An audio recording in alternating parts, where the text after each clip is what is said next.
Usual today monetary policy review. Let me first invite Director of Research and the colleagues to make presentation in English, Tamil and Sinhala. Then we will proceed with the question and answers. Thank you. Good morning. The Monetary Policy Board at its meeting held yesterday have decided to reduce the policy interest rates by 50 basis points. Accordingly, standing deposit facility will be 8.5% and standing lending facility will be 9.5%. Statutory reserve ratio will remain at the current level of 2%. There were several factors taken into consideration before the board arrived at the yesterday's decision. So board arrived at this decision after careful consideration of many factors. Among others, the following were the major factors considered: continued subdued aggregate demand conditions in the economy, and lesser than expected impact of recent changes to the value-added tax and the removal of exemptions of value-added tax on inflation, and well-anchored inflation expectations, the absence of excessive the absence of excessive pressures coming from external sector outlook, and also the need to continue downward trajectory on market interest rate, especially the market lending rate. So in addition to the policy rate reduction, the Monetary Policy Board also considered several other facts to decide on the following as well. So accordingly, it was decided to repeal the Monetary Law Order number 1 of 2023 that was imposed to set maximum interest rates on selected rupee denominated lending products as well as a cap on overall lending rates, which was issued in August. So in considering the decision to repeal this Monetary Law Order, the board was of the view that this order has contributed to the overall reduction in market lending rates. Therefore, it yielded the expected outcome. And also the limits on order are no longer relevant in the context that there have been further easing of monetary policy since then. So it was decided to repeal this order. And also, the Monetary Policy Board has decided to remove the remaining restrictions on standing deposit facilities with effect from 1st April 2024. Restrictions on standing facilities were imposed in January 2023. Subsequently, it was revisited in February. Accordingly, the standing restrictions on standing lending facilities was removed, and some relaxation was allowed to standing deposit facility. And the remaining restrictions has been removed with effect from 1st of April. So for this reason, the improvements observed in the domestic money market alongside improvement in liquidity conditions were considered by the board. So accordingly, these measures are expected to further support market-based transmission of monetary policy adjustments going forward. If I give you some updates on the recent macroeconomic development considered in the decision-making process, headline inflation has moderated in February compared to January. It has declined from 6.4% recorded in January to 5.9% in February, which was mainly supported by the reduction in non-food inflation category. Even though year-on-year food inflation increased in February, on a monthly basis, a reduction has been observed. So that indicates that food prices are easing in the recent months. And another point to note is that core inflation continued to remain subdued at the level 2.8% in February. Also, the realized inflation during the first 2 months have been mainly because of the impact of VAT has been lower than what was previously envisaged. So with this, the near-term, the medium-term outlook for inflation remains at the preferred level. So inflation is expected to converge to the targeted level in the period ahead. So compared to previous projections, headline inflation is anticipated to moderate in the forthcoming months. So this is mainly supported by the recent introduction to downward adjustment to electricity tariff electricity tariff, and also the observation of moderation in food inflation. Underlying inflationary pressures remain subdued, and the medium-term inflation is expected to stabilize at the desired level. On the economic growth side, as you all are aware, that a recovery has been observed in the domestic economic activity as expected. Accordingly, a favorable or notable growth has been observed in the fourth quarter of 2024. Breaking from 6 quarters of consecutive quarters of contraction, economy recorded 1.6% growth in third quarter of 2023, and further increase of 4.5% growth in the last quarter of 2023. This has helped to limit the overall contraction of the year to 2.3% compared to 7.3% recorded in 2022. So this growth momentum is expected to continue in the upcoming quarters as well. And the market interest rates have been continuously adjusting downwards in line with the monetary policy easing, and also the reduction in risk premia after the domestic debt optimization operations. However, the space available for market interest rates has slowed in the recent. The pace of adjustment has slowed in the recent months. So in the table, we are showing the total change to the key market interest rates, mainly government securities yield, lending and deposit rates during 2023 compared to the policy rate changes, and thus far during 2024. For the net change in policy interest rate, the reduction of 5.5%, you could observe that most of the interest rates have adjusted downward in double-digit levels, because the market interest rates were elevated in 2022 and early part of 2023, and that got adjusted. And in the recent times also, in the recent months also, there has been a notable adjustment in government securities yield, and also deposit rates also have been adjusting downwards.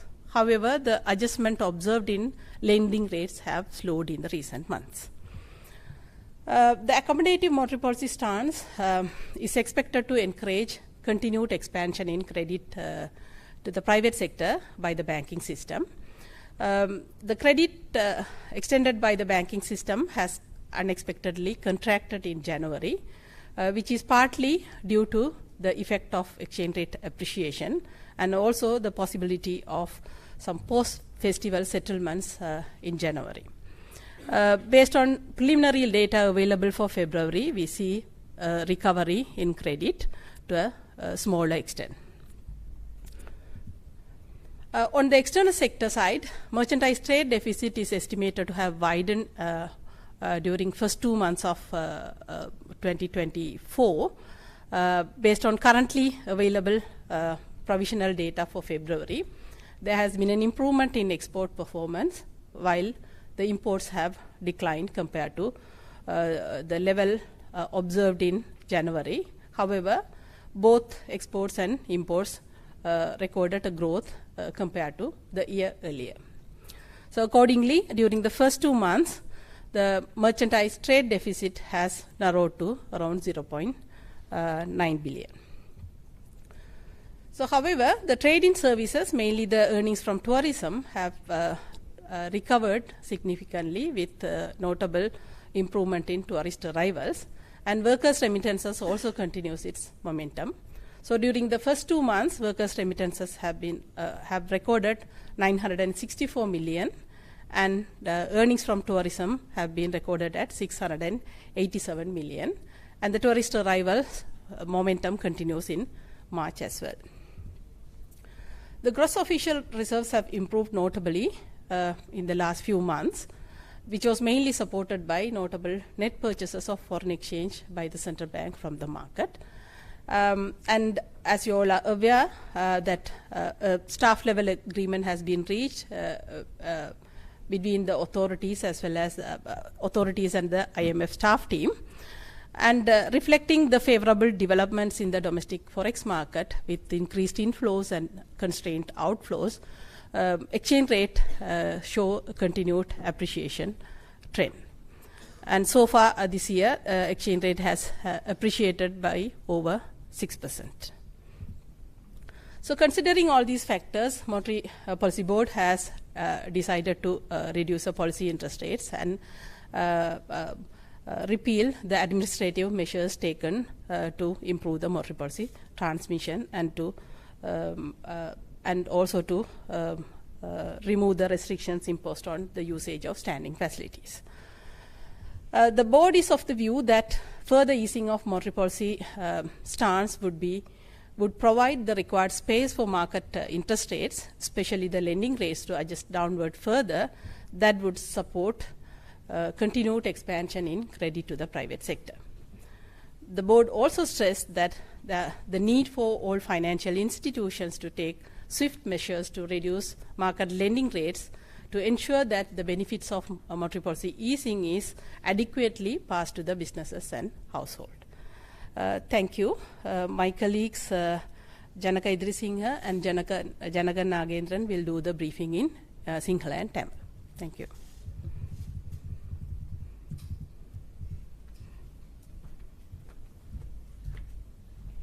සුබදහසනක් 2024 වසරේ දෙවන මුදල් ප්‍රතිපත්ති විවරණය සඳහා ඊයේ දවසේදී ශ්‍රී ලංකා මහා බැංකුවේ මුදල් ප්‍රතිපත්ති මණ්ඩලය රැස් වුණා. එහිදී තීරණය කරන ලැබුවා ප්‍රතිපත්ති පොලි අනුපාතික පදනම් අංක 50කින් අඩු කරන්නට. ඒ අනුව නිත්‍ය තැන්පතු පහසුකම් අනුපාතිකය 8.5% ලෙසත්, නිත්‍ය ණය පහසුකම් අනුපාතිකය 9.5% ලෙසත්, ව්‍යවස්ථාපිත සංචිත අනුපාතිකය නොවනස්ස 2% ලෙසත් පවත්වාගෙන යන ඇති.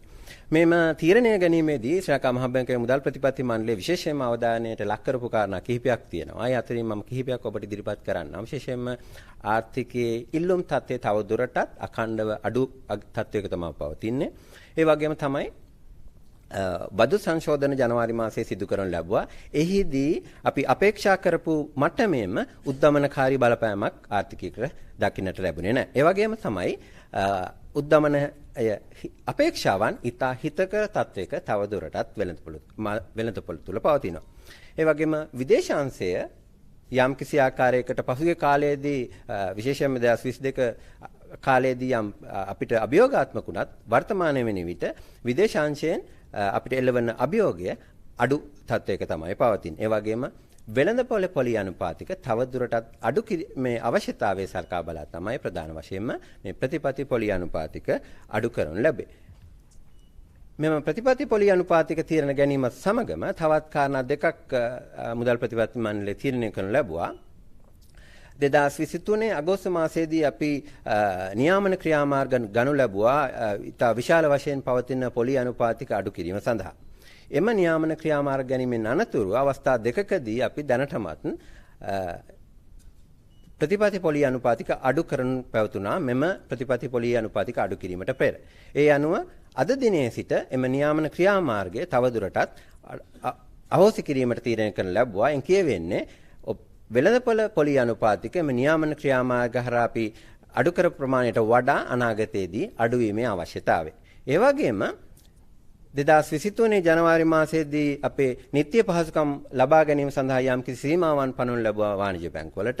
ඒ යම් ලිහිල් කිරීමට ලක් කරනු ලැබුවා මේ වසරේදී පෙබරවාරි මාසයේදී. ඒ තවදුරටත් ක්‍රියාත්මක කිරීමේ අවශ්‍යතාවයක් නැහැ. වෙළඳපොළ විශේෂයෙන්ම මුදල් වෙළඳපොළ ක්‍රියාකාරීත්වයේ දිස බැලීමේදී ඉතා ක්‍රියාකාරී මුදල් වෙළඳපොළක් වර්තමානයේ තිබෙනවා. එහි වාසිය තුලින් වෙළඳපොළ පොලි අනුපාතික තවත් අඩු කිරීමේ හැකියාව ලැබේ. ඒ අනුව අප්‍රේල් මාසයේ 1 වෙනිදා සිට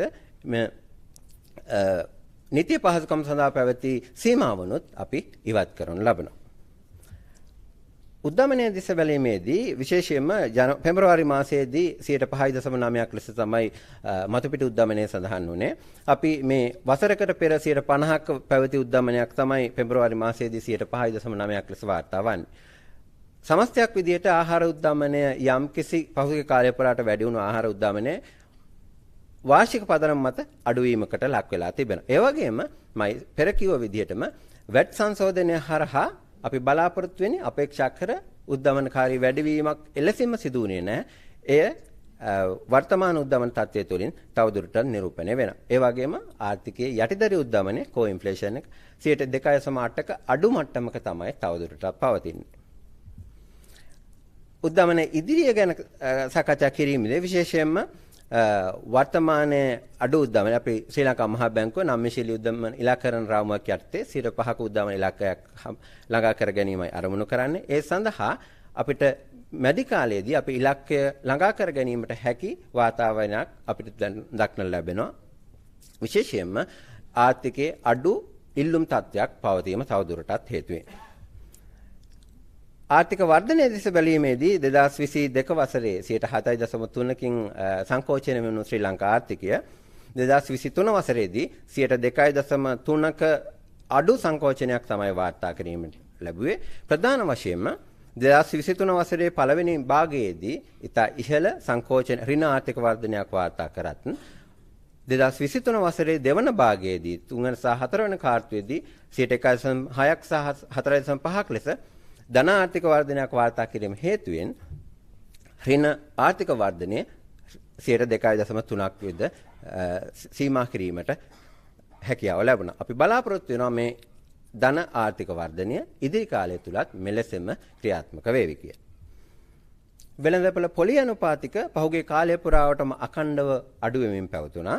ඔබට 2023 වසරේදී ප්‍රතිපත්ති පොලි අනුපාතික 6.5ක අඩු කිරීම හා සංසන්දනය කිරීමේදී ඉතා විශාල ප්‍රමාණයක් වෙළඳපොළ පොලි අනුපාතික අඩුවීමට ලක් වුණා. ඒ වගේම පසුගිය මාස දෙකක කාලය තුලත් වෙළඳපොළ පොලි අනුපාතිකවල විශාල අඩුවීමක් සිදු වුණා. කෙසේ වෙතත් අපි නිරීක්ෂණය කරා වෙළඳපොළ ණය පොලි අනුපාතිකවල අඩුවීම යම් අඩුවීමක් ලක් වෙලා තියෙනවා. ඒ හින්දා අපිට මෙම ප්‍රතිපත්ති පොලි අනුපාතික අඩු කිරීම තුලින් තවදුරටත් වෙළඳපොළ පොලි අනුපාතික අඩු කිරීම අපේක්ෂා කරනවා.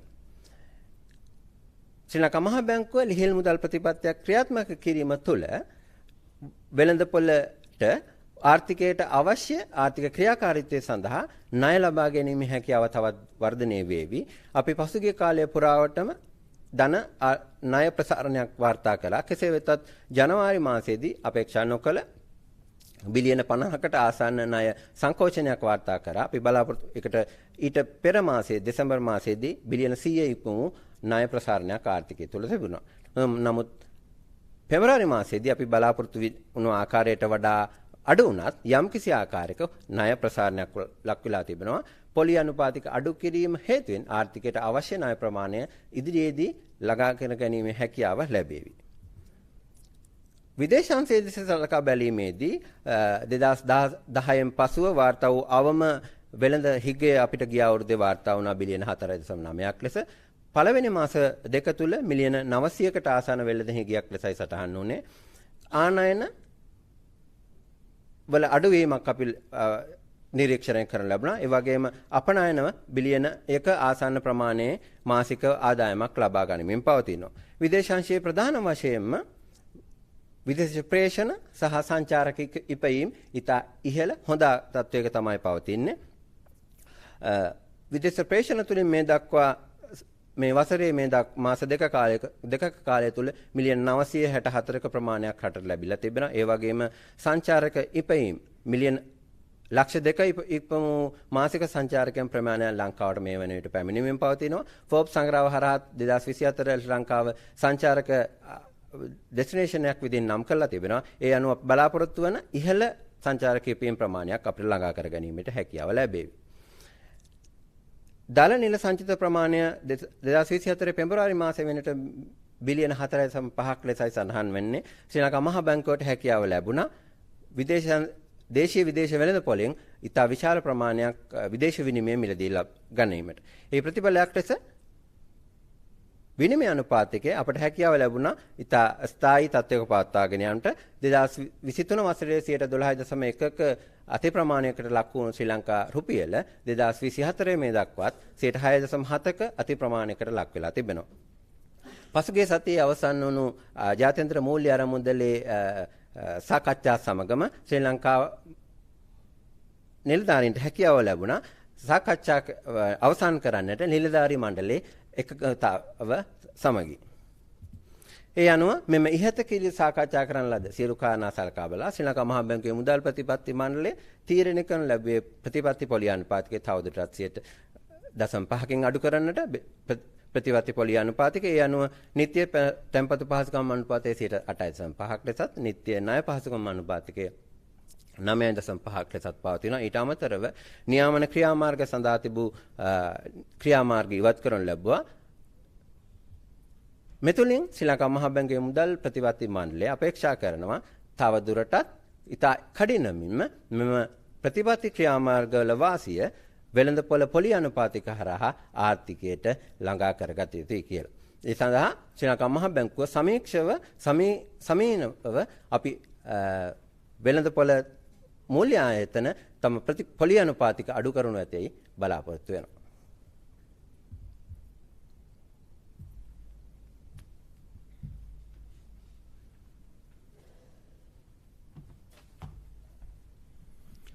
அனைவருக்கும் வணக்கம். இலங்கை மத்திய வங்கியின் நாணய கொள்கை சபையானது நேற்று நடைபெற்ற தனது கூட்டத்தில், தனது இந்த வருடத்திற்கான 2வது கூட்டத்தில் கொள்கை வட்டி வீதங்களை 50 அடிப்படை புள்ளிகளினால் மேலும் தளர்த்துவது என்ற முடிவினை எடுத்துள்ளது. இந்த கொள்கை நடவடிக்கையை மேற்கொள்வதற்கு இலங்கை பொருளாதாரத்தில் காணப்பட்ட சில முக்கிய விடயங்களை கருத்தில் கொண்டுள்ளது.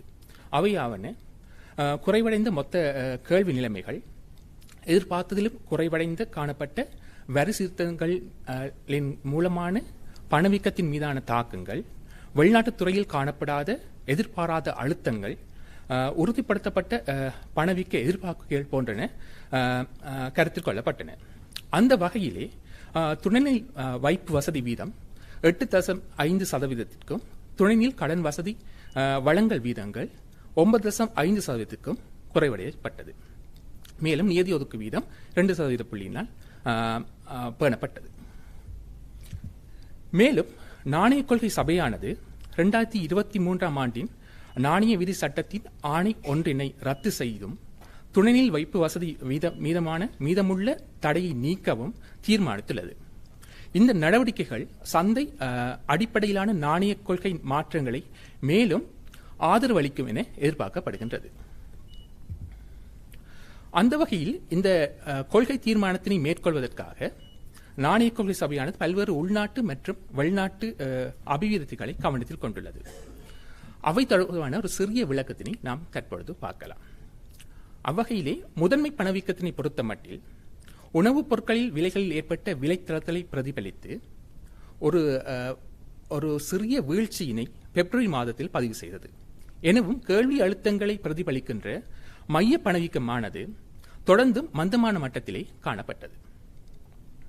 மேலும் 2024ஆம் ஆண்டின் முதல் 2 மாதங்களில் உணரப்பட்ட பணவீக்கம் ஜனவரி மாதத்தில் ஏற்படுத்தப்பட்ட பெறுமதி சேர் வரி திருத்தங்களில் தாக்கம் பணவீக்கத்தில் ஆரம்பத்தில் எதிர்பார்த்த அளவுக்கு அதிகமாக இருக்காது என்பதை குறிக்கின்றது.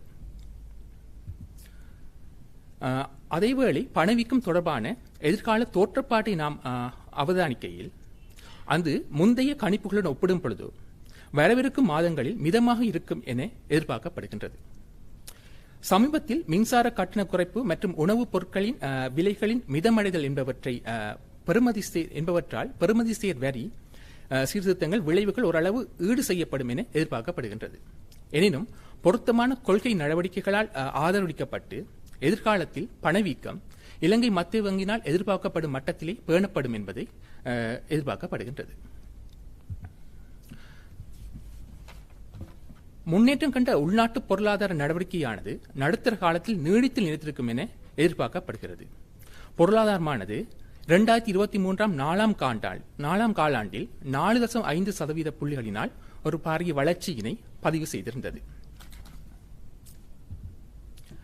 மத்திய வங்கி நாணய கொள்கை தளத்திற்கு அமைய பெரும்பாலான சந்தை வட்டி வீதங்கள் தொடர்ச்சியான வீழ்ச்சியை பதிவு செய்துள்ளன. எனினும் சந்தை வட்டி வீதங்கள் மேலும் ஒரு வீழ்ச்சி எதிர்வருகின்ற காலப்பகுதியில் தேவைப்படுத்தப்படுகிறது. எவ்வாறாயினும் சந்தை வட்டி வீதங்கள், குறிப்பாக கடன் விகிதங்கள் குறைப்பு வேகம் சமீபத்திய மாதங்களில் வீழ்ச்சி அடைந்துள்ளது. அதேபோன்று தனியார் துறைக்கான கொடுக்கடனை நோக்கும் பொழுது மாதாந்த அடிப்படையில் ஒரு விரிவாக்கம் ஒன்று கடந்த மாதத்தில் பதிவு செய்யப்பட்டிருந்தது. ஜனவரி மாதத்தில் ஒரு குறைப்பு ஒன்று பதிவு செய்யப்பட்டிருந்தது. இது அந்நிய செலவாணியின் முன்னேற்றத்தினால் மேற்கொள்ளப்பட்டிருந்தது. இது தற்பொழுது மீட்சி அடைந்துள்ளது. வெளிநாட்டு துறையிலான பொறுத்தவரை வெளிநாட்டு துறையினை பொறுத்தவரையில் வர்த்தக பற்றாக்குறையானது 2023 ஆண்டில் அதே காலத்துடன் ஒப்பிடுதும் பொழுது 2024 முதல் 2 மாதங்களில் விரிவடையும் என மதிப்பிடப்பட்டுள்ளது. பிப்ரவரி மாதத்தில் ஏற்றுமதிகள் ஒரு அதிகரித்த போக்கினை காட்டிய பொழுதிலும் இறக்குமதிகள் கேள்விகளில் ஏற்பட்ட குறைப்பினால் வீழ்ச்சியினை பதிவு செய்திருந்தது. இது தவிர்த்து பல்வேறு துறைகளில் காணப்பட்ட சாதகமான முன்னேற்றங்களால் வசதிப்படுத்தப்பட்டு குறிப்பாக தொழிலாளர் பணிவெடுப்புகள், சுற்றுலா பயணிகளின் வருகை என்பன பாரிய அளவில் முன்னேற்றம் கண்டிருந்தன. மொத்த அலுவல்சார் ஒதுக்குகளை பொறுத்தவரை அது கணிசமான அளவில் 2024 பிப்ரவரி அதிகரித்து காணப்பட்டது. அது ஐக்கிய அமெரிக்க டாலர்களில் 4.5 பில்லியனை பதிவு செய்திருந்தது. இதற்கு முக்கியமாக இலங்கை மத்திய வங்கியினால் மேற்கொள்ளப்பட்ட தேறிய கொள்வனவுகள் வகை கூறியிருந்தது, வசதிப்படுத்தி இருந்தது. செலவாணி வீதத்தினை பொறுத்தவரையில் நாட்டின் காணப்பட்ட வெளிநாட்டு துறைசார் அபிவிருத்திகளை பிரதிபலித்து முன்னேற்ற போக்கினை காட்டுகின்றது. மேலும் பன்னாட்டு நாணய நிதிய அலுவலர்களும் இலங்கை அதிகாரிகளும் நிதி வசதியில் ஆதரவளிக்கப்பட்ட நிகழ்ச்சி திட்டத்தின் 2ஆம் மீளாய்வினை நிறைவு செய்வதற்கான பொருளாதார கொள்கைகள் மீதான அலுவலர் மட்ட இணக்கப்பாட்டினை எட்டியுள்ளனர். இவற்றின் அடிப்படையில் நாணய சபையானது இக்கூட்டத்தில் கொள்கை வட்டி வீதங்களை 50 அடிப்படை புள்ளிகளால் மேலும் குறைவதற்கு தளர்த்துவதற்கு முடிவு செய்திருந்தது. மேலும் 2023 ஆண்டின் நாணய விதி சட்டத்தின் ஆணை ஒன்றினை ரத்து செய்யவும் துணைநிலை வைப்பு வசதி மீதான மீதமுள்ள தடைகளை நீக்கவும் தீர்மானித்திருந்தது. இந்த அடிப்படையிலே பல்வேறு விடயங்களை கவனித்துக் கொண்ட நாணய கொள்கை சபையானது சந்தை வட்டி வீதங்கள் மேலும் குறைவடைவதற்கு குறைந்த வட்டி வீத இடைவெளி காணப்படுவதே முக்கிய விடயமாக காணப்படுகிறது என்பதை கருத்தில் கொண்டு கொள்கை வட்டி வீதங்களை மேலும் தளர்த்தியது. நாணய கொள்கை தளர்த்தல் நடவடிக்கைகளின் பலன்கள் வணிகங்கள் மற்றும் குடும்பங்களுக்கு போதுமான அளவில் வழங்கப்படுவதை உறுதி செய்வதற்காக அனைத்து நிதி நிறுவனங்களும் சந்தை கடன் வட்டி வீதங்களை குறைக்க விரைவான நடவடிக்கைகளை எடுக்க வேண்டியதன் அவசியத்தினை நாணய சபை வலியுறுத்துகின்றது. நன்றி.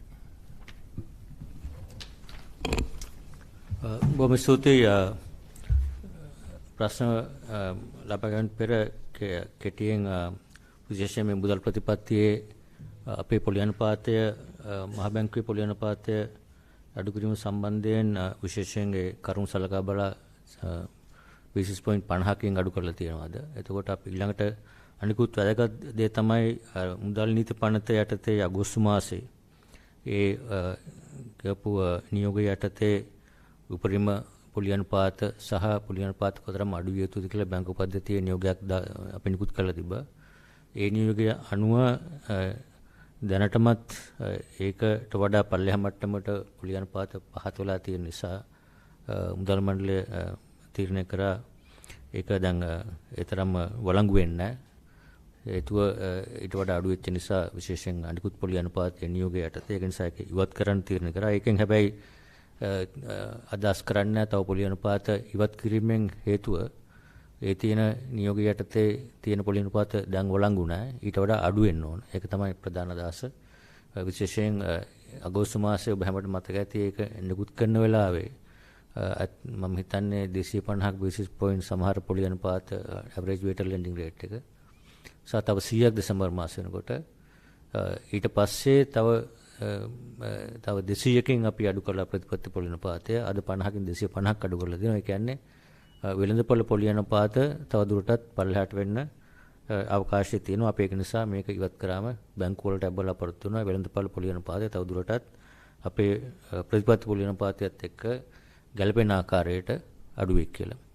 ඒත් එක්කම අනිත් කාරණය තමයි රජයේ බාණ්ඩාකාර බඳුම් කර සහ බිල්පත් වල පොලි අනුපාතය අපි දැක්ක ශීඝ්‍රයෙන් අපේ පොලි අනුපාත ඒ කොරිඩෝ එක අතරට ඇවිල්ලා ආයෙ පොඩ්ඩක් වැඩි වුණා මේ මාසේ.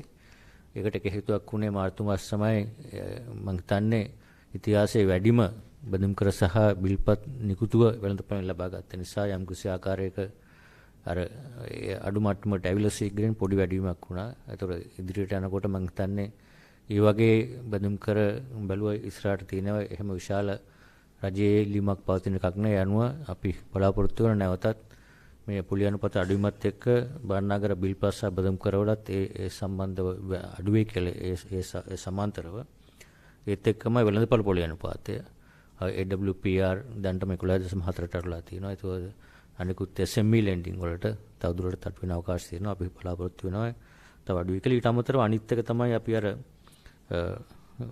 මේ බැංකුව අතර මේ මුදල් වෙළඳපොළට යම්කිසි සීමා පවල කොස්සක් ඉවත් කරා පහුගිය මාසේ. ඊට පස්සේ තිබුණා ස්ථානීය ඩිපොසිට් ෆැසිලිටි එකට වාර 10ක් පමණයි බැංකු වලට අවස්ථාව ලබා දුන්නේ. ඒකෙන් මුදල් තැන්පත් කරන්න. නමුත් ඒක සම්පූර්ණයෙන් ඉවත් කළා. දැන් ඒකෙන් අපි බලාපොරොත්තු වෙන්නේ වෙළඳපොළ තුලින් ඒ පොලි අනුපාත කෙටි කාලින පොලි අනුපාත තීරණ වීමට තිබිච්ච යම් තියෙන සීමා ඉවත් කරාම නැවතත් කෙටි කාලින මුදල් වෙළඳපොළ මත යථා තත්ත්වයටපත් වෙලා අපේ මොනිටරි පොලිසි ට්‍රාන්ස්මිෂන් එක ඒ අනුව අපේ ප්‍රතිපත්ති පොලි අනුපාතය කෙටි කාලින වෙළඳපොළ පොලි අනුපාතය ඒකත් එක්ක සමගාමීව අනිත් පොලි අනුපාත ඒ වෙළඳපොළ තුලින් අඩු වෙන්න වඩාත් පහසුයි කියලා බලාපොරොත්තු වෙනවා.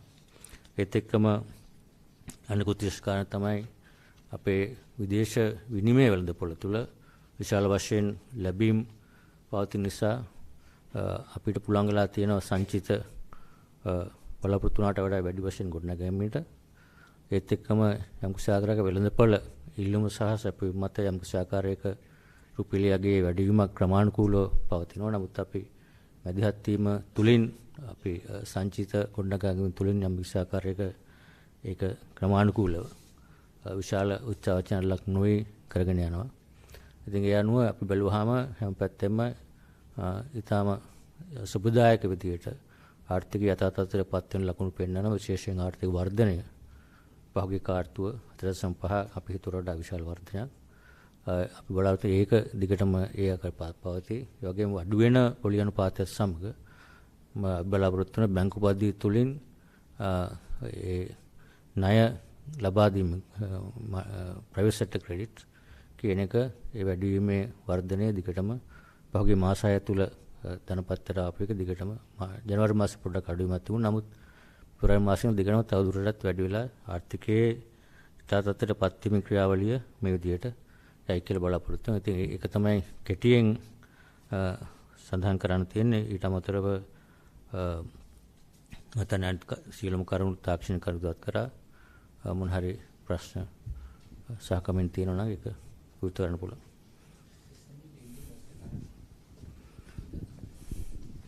Usually SME lending, what's the current figure now? Lending, you mean the rate or Rate for what SME? is SME lending rate? So there are different rates to 17.6. The weighted average rates. With the rate. That depends on the risk premium of SMEs. Some can borrow at a low rate, some can borrow at a... And the current dollar rate and the inflation, what are your predictions for the next 3 months? Inflation, what we expect because of the mainly of the base effect, I think that's an important question. When we looked at the last 2 monthly policy reviews, if you can remember, we had the inflation path little elevated to what was realized. Mainly because our projection factored in the VAT increase in January and some of the short-term food price increase that we had seen in December and January. But what we are seeing, actual inflation realization, the impact of VAT has not been that much, and also reduction in electricity prices also, tariff has also helped, and as well as the supply conditions, especially food supply, has been better. So as a result, inflation outcome has been much lower than what we expected. This is one of the reasons, and also in our projections, we see next 12 to 18 months, inflation will remain well below our target range between 4 to 6. I think our expectation it will remain around between 4 to 5% in next 12 to 18 months. So that's one of the reasons why we have some space to reduce our policy rates. I'm sorry, small correction, that rates are 14.5 to 17.6. Yeah. Governor, can you give insights as to the reserves of portfolio as of this month and also the expectations of the meeting with the ISB holders tomorrow? So I can't comment anything about the restructuring that is led by the government with the Minister of Finance. On the reserve part, I think we have published 4.5 billion last month. 4.5 billion in January, in February, and March figure will be published soon. So I think first week of April we will. I think I can say we have been purchasing heavily from the market. That should be much higher than 4.5%. 4.5 billion. Sorry. Governor, 2024 ජනවාරි මාසයේදී පුද්ගලික අංශයට දීපු ණයේ බිලියන 52ක විතර සංකෝචන වීමක් තමයි වාර්තා වෙනවා. බිලියන 100කින් ජනවාරි මාසයේ අඩු වෙලා තියෙනවා. ඔව් ඒ වුණාට ජනවාරි මාසයේ වාණිජ්‍ය බැංකුව විසින් රජයට ලබා දීපු ණය බිලියන 150ක විතර ඉහළ යාමක් තියෙනවා. මේක කොහොමද වෙලා තියෙන්නේ? රජයට වාණිජ්‍ය බැංකුවලින් ඒක රඳාපවතින්නේ රජය විසින් දැන් බණ්ඩාගර බිල්පත් බඳුම් කරන නිකුත් කරන වෙන්දේසය තුල. ඒ වයින් බැංකු වලින් ඒකට ආයෝජනය කරොත් ඒගොල්ලන්ගේ බැංකු වලින් ආයෝජනය වැඩි වෙන්න පුළුවන්. ඒක තමයි ඒක වෙන්න පුළුවන්. ඒක හේතුවක්. එහෙම නැත්නම් අපි දකින්නේ නැහැ රජයේ ණය ලබා ගැනීම අපි දකින විදිහට රජයේ අර කලින් තිබුණ රාජ්‍ය බැංකු වල ඕවර්ඩ්‍රාෆ්ට් කියන දැන් ඒක මම හිතන්නේ සර්ප්ලස් එකක් තියෙනවා මම දන්න විදිහට. එතකොට කෙටි කාලීන රජයේ ණය ගැනීම නැහැ. අනිත් එක ස්ටේට් එන්ටර්ප්‍රයිසස් රජයේ සතු ආයතනවලත් ඒගොල්ලන්ගේ යම්කිසි පාර්ලිමේන්තු තත්ත්වයක් නැති නිසා ඒගොල්ලන් ණය ගෙවීම තමයි වැඩිපුර තිබිලා තියෙන්නේ. ඒ වැඩි වෙන්න පුළුවන් බණ්ඩාගර බිල්පත් බඳුන් කරලා ආයෝජනයෙන් වෙන්න පුළුවන්. ඒක හරියටම නම්බර්ස් කියන්න අමාරු. පබ්ලික් වැඩි වෙලාද public net credit to government by banking sector, what he says. Yeah, there is the increase from the commercial banks. Commercial banking banks. sector. I think maybe treasury bills and bonds. Yeah. බණ්ඩාගර බිල්පත් බඳුන් කරවලින් තමයි කළේ. අධිපතිතුමා අනිත් කාරණේ පසුගිය ආර්ථික අර්බුද සමයේදී ශ්‍රී ලංකාව ඉන්දියාවෙන් වෙළඳ ණය ලබාගත් ඉන්ධන ලබා ගැනීම ආදී කටයුතු වලදී මේ ගත්ත ණය ප්‍රතිව්‍යුහගතකරණයක් කරනවද? එහෙම නැත්නම් මේ ණය මේ අවුරුද්ද තුලදී අපිට ගෙවන්න සිද්ධ වෙලා තියෙනවද? ඒකේ ණය ගෙවීම කරන්නේ රජයේ භාණ්ඩාගාරය තුලින්. මම හිතන්නේ ඒකට යම් කිසි ආකාරයක ඒ ගිවිසුම් වල අපි අර පබ්ලිෂ් කරපු එකේ තියෙන මොනවාද ප්‍රතිව්‍යුහගතකරණ එක ඇතුළත එන්නේ මොනවාද එතනින් පිට තියෙන මොනවාද කියලා අනුව ඒකෙන් පිට තියෙනවා නම් ඒක සාමාන්‍ය ආකාරයට ගේම් කරගෙන යන්න ඕන රජයෙන්. මම දන්න ආකාරයට මම හිතන්නේ ඒ ප්‍රතිව්‍යුහගතකරණ ණයතොගෙන් පිට තියෙන ඒවා දැන් ADB World Bank වගේවට අමතරව ඒ වගේවත් අපි ගේම් කරගෙන යනවා. උදාහරණයක් විදිහට අපි මේ මහ බැංකුව එක ඉන්දියාවේ ACU ෆැසිලිටි එක සොප් එක ඒවා දැන් ගේම් කරගෙන යනවා. මොකද ඒක අරගෙන පිට තියෙන නිසා. Governor, do you see the easing cycle tailing off soon? What are your thoughts about that? And also, is there a possibility that the single policy rate will be introduced soon? And if so, which rate will will the central bank sort of anchor the policy rate to, please? Thank you. So, going forward, monetary policy decision will certainly be based on the data-driven approach, where right now we see there was a space, that's why we reduce the policy rates. Going forward also, if we can see on a kind of a more stable basis, inflation is going to remain around 4 to 5%, then I see there's space for the monetary policy to reduce further in this cycle. But that all depends on, we have to see latest forward-looking indicators, credit cycle, economy recovery, and the market interest rates. So that's too early to predict how that will happen. But I can see under normal monetary policy, normal monetary conditions are still tight compared to the policy rate and also inflation outlook. So there's some space going forward. And the single policy rate? That I think we are working on that. So we have a small committee studying on that, and we will soon update on that. Yeah, that's a technical change. I think we will announce it to the market once we make the decision. And what are the key upticks you see for inflation, Governor? What do you think are the risks going forward? When we discussed at the Monetary Policy Board, I think one of the most likely risks could be global oil prices.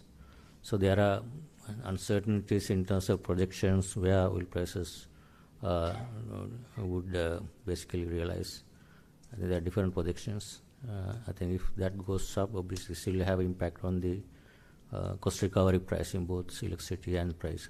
That's something that we need to watch. But in terms of monetary policy formulation, this is kind of a external factor and also supply side administrative price changes. So we may not necessarily react unless there is a second round impact or inflation expectations de-anchored, then only we might make a decision on the monetary policy. Governor, when can we expect the completion of the debt restructuring program? That, as I said, we need to complete by the completion of next review, by the IMF somewhere in June. Already we have a staff level agreement, so next part is to get the agreement in principle from commercial creditors, and we have already got the bilateral creditors agreement in principle. We are working on the signing MOUs and drafting documents. Those are processing. So I think it will happen soon. I am very have a positive expectation that we can complete it soon. Yeah, Governor, just on the interest rates, I know you had, last time also you were sort of not happy with the reduction that the banks did. Is there a level that you would prefer, as a central bank would prefer the rate to be, or you will continue to sort of keep issuing warnings to central banks to other banks to comply? No, this is the order is no longer valid. That's right, so order said 30.5%. I think we think order is not longer valid because rates should come much lower than that rate is valid in the order. I think what we mentioned here, when policy rates come in between 8.5 and 9.5, under normal circumstances, short-term government securities like treasury bills should also move into closer or within the policy corridor. We've seen that happen already, I think last month or this month. Once that happens, benchmark rates moving in line with the policy rates, you would expect other market rates also. I think we still see there's a gap, a premium in the market rates, like even AWPR, AWLR lending rates. That adjustment will have to happen fast. So that we think there's still space. We hope that banks will continue to bring down the market rates in line with our policy rates as well as the benchmark rates. Government security, those are falling in line with policy rates. The market rates have not yet fallen in line with our policy rates under normal circumstances in an easing cycle. Now, what is our exchange rate expectation, especially related to the real effective exchange rate? Now, we don't look at the real effective exchange rate. This is a market-driven demand and supply. So these days there's a lot of supply. As a result, we have been intervening and building our positions. So if there's a demand changing, supply condition, there could be a determined exchange rate is determined mostly based on the market. Short-term demand and supply, and the long-term is merely market fundamentals, current account deficit. Now we see last year current account was a surplus. This year also we expect current account a smaller surplus than last year. And after debt restructuring, you would expect some positive inflows. So I think I don't see a lot of pressure from the market conditions. We have to wait and see. But the President expected 280 level. That I don't think I can't comment on. I mean, there are we are seeing a lot of other people have their own always predictions. That's okay. But exchange rate determination is, as we announced, under flexible inflation targeting regime, is market-driven exchange rate. There's no exchange rate target. අධිපත්ම census ජනසංඛ්‍යාලගන් දෙපාර්තමේන්තුව ආර්ථික වර්ධනාගයන් ප්‍රකාශයට පත් කරා මේ ගිය අවුරුද්දේ සම්පූර්ණ ආර්ථික වර්ධනයයි හතරවෙනි කාර්තුවේ වර්ධනයයි ඒ සමගම ඔබතුමා මේ ප්‍රෙස් එකේදී ප්‍රකාශ කළා දැන් ආර්ථික වර්ධන ක්‍රියාවලිය හැමතිස්සෙම සුබදායී තත්ත්වයට ඇවිල්ලා තියෙනවා. ඒ අනුව අලුත් ප්‍රොජෙක්ෂන්ස් මොනවද මේ 2024ට සහ ඉදිරියේදී පුරෝකතන වෙනස් වෙලා තියෙනවද අලුත්? පබ්ලිෂ් කරන අප්‍රේල් මාසේ 11 මාසේ අපි ඒක පබ්ලිෂ් කරනකොට මේ අලුතෙන්ම තත්ත්වය සලකා බලලා අපි වැඩ කරගෙන යනවා කොහොමද මේ ප්‍රොජෙක්ෂන් කොහොමද වෙනස් වෙන්නේ කියලා. ඒ අනුව අපි මේ අවුරුද්දේ විශේෂයෙන් 2024 අපේ පුරෝකතනය ඉන්ෆ්ලේෂන් එක සහ growth එක ගැන අපි පබ්ලිෂ් කරනවා. දැනට තාමත් අපි වැඩ කරගෙන යනවා බලනවා මේ කොහොමද රිවර්ස් කරන්න කියලා.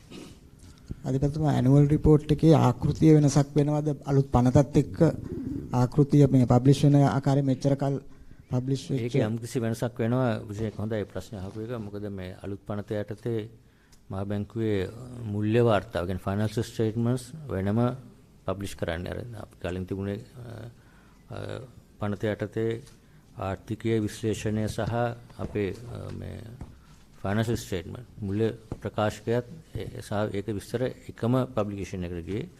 මේ සැරේ මුල්‍ය ප්‍රකාශන ෆයිනෑන්ෂල් ස්ටේට්මන්ට්ස් වෙනම ඒ අප්‍රේල් මාස 30ට කලින් පාර්ලිමේන්තුවට දෙන්න ඕන. ඊට අමතරව අපි මොකද කියනවා economic review annual economic review කියලා ඇනුවල් රිපෝට් එක නෙමෙයි. ඒතර ආර්ථික විවරණය වාර්ෂික ආර්ථික විවරණය කියලා ඒකේ විශේෂයෙන් අපි මේ සැරේ ફોકસ කරන්නේ විශේෂයෙන් මහ බැංකුවේ කටයුතු සම්බන්ධයෙන් සහ ඒකට සම්බන්ධව සර්වාර්ථික ප්‍රතිපත්ති වලට දෙන බලපෑම් වගේ දේවල් තමයි. ඒතර යම්කිසි වෙනස් ආකෘතියකින් තමයි මේවර ඒක අලුත් පනතයට ඉදිරිපත් කරන්නේ. ඒතර වාර්තා දෙකක් වෙනවද මේ? වාර්තා දෙකක් වෙන්නේ. වාර්තා දෙකක් විදිහට තමයි එන්නේ. එකක තියෙන්නේ අර ෆයිනෑන්ෂල් ප්‍රොවිඩන්ට් ලොස් account එක ඒ සම්බන්ධව ඔපරේෂන් සෙන්ට්‍රල් බැංක් ඔපරේෂන් කමිටු එකේ සාමාන්‍යයෙන් ඇනුවල් රිපෝට් එක තියෙන ආයතනයක තියෙන ආකාර එකක් තමයි ඒක. අර තියෙන ආර්ථික විශ්ලේෂණය වෙනම එකක්. ඒක ඊට වඩා කිසරේ වගේ නෑ ඊට වඩා පොඩි ප්‍රමාණයක පොතක් තමයි මෙසරේ පබ්ලිෂ් කරන්න බලාපොරොත්තු වෙන්නේ. About your salary increment for the staff now, it has gone up by 33. You all were looking at 33%, but you all have put it on sorry, hold. I can answer all these questions. If there are no other questions related to monetary policy, then we'll go into that. Please go ahead. Governor, regarding this credit, when the exchange rate falls, sometimes working capital needs of trading companies also fall. Will that have moderating effect on credit demand when the working capital needs fall? And also, is there any? Do you keep track of this the dollar, the whatever the petroleum, the new petroleum importers? They are supposed to remit the dollars later and not buy immediately. Is there a stock that is outstanding now, and how is that going to be settled in the future? So that part I think that's monitored by the Ministry of Power and Energy based on the agreements. We are not involved in that. We don't have that information. That's probably there under their regulations. I can't commit on that. On the credit growth, obviously, I think working capital requirements. That's why when we look at the growth in credit, we look at both parity impact and without the parity impact. So there's whenever we see sharp appreciation or depreciation, because credit that's denominated in both foreign currency and local currency. If you look at that part, we can see the impact of the exchange rate on that part. That's where I think month of January reduction, actual reduction, if you adjust for parity, is low. No?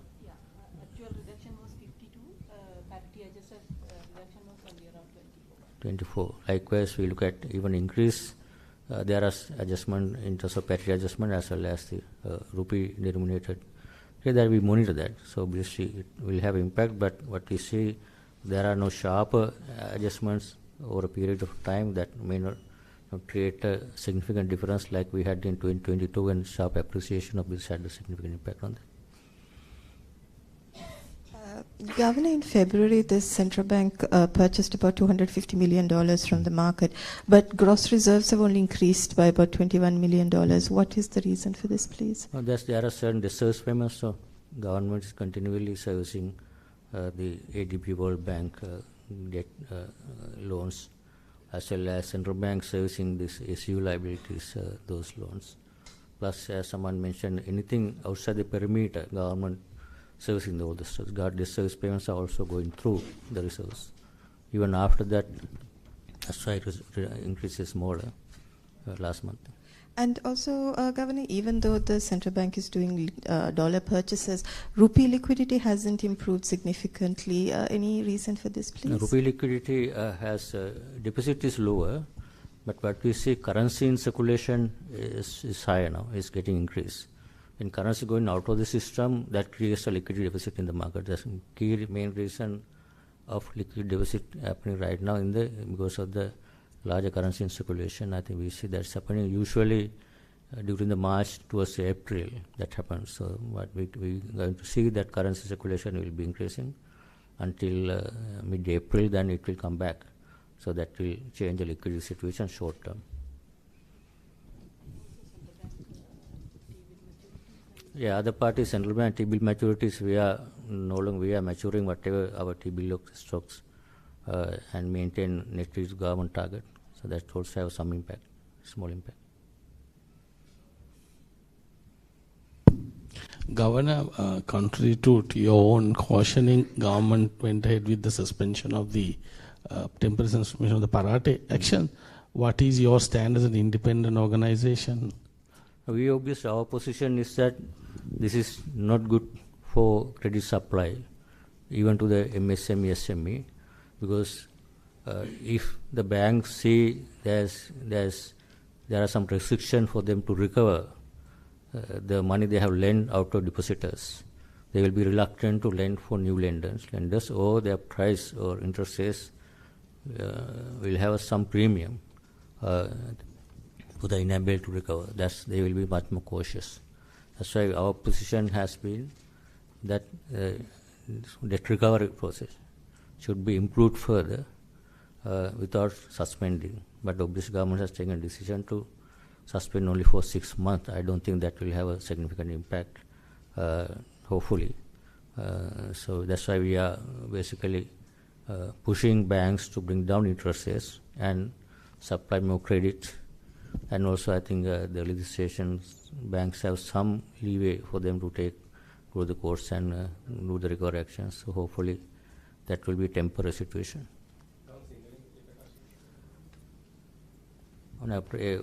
පරාටේ සම්බන්ධව මහ බැංකුව හැමදාම ප්‍රකාශ කරපුවාදී පරාටේ නීතිය ක්‍රියාත්මක කිරීම අත්හිටුවීම තුළින් අපේ විශ්වාසය හැටියට බැංකුව වලින් ණය දීම තවදුරටත් යම්කිසි ආකාරයක අධිමදි කිරීමක්. මොකද බැංකුව කරන්නේ තැන්පත්කරුවන්ගේ මුදල් අරගෙන ණය ලබා දෙන්නේ. ඒතර බැංකුවට තියෙනවා යම්කිසි බාධාවක් ඒ තැන්පත්කරුවන්ගේ මුදල් වලින් ණය දීපු අය කර ගැනීමට බාධාවක් තියෙනවා නම් එතකොට කුඩා සහ මධ්‍යම පරිමාණ අයටත් ණය දීමේදී බැංකුව මීට වඩා යම්කිසි ආකාරයක පරිසංගමයක් වෙනවා. එහෙම නැත්නම් ඒ දෙන පොලි අනුපාතය වැඩි වෙන්න පුළුවන්. එතකොට පරාට නීති අත්හිටුවීම තුළින් අපි දකින විදිහට සුළු කර්මාන්ත සුළු මධ්‍ය පරිමාණ ව්‍යාපාරිකයන්ට ණය ලබා ගන්න තියෙන අයට ණය ලබා ගැනීමේ පහසුව වැඩි වෙන්නේ නැහැ. ඒක අපහසුයක් වෙන එක තමයි වෙන්න පුළුවන්.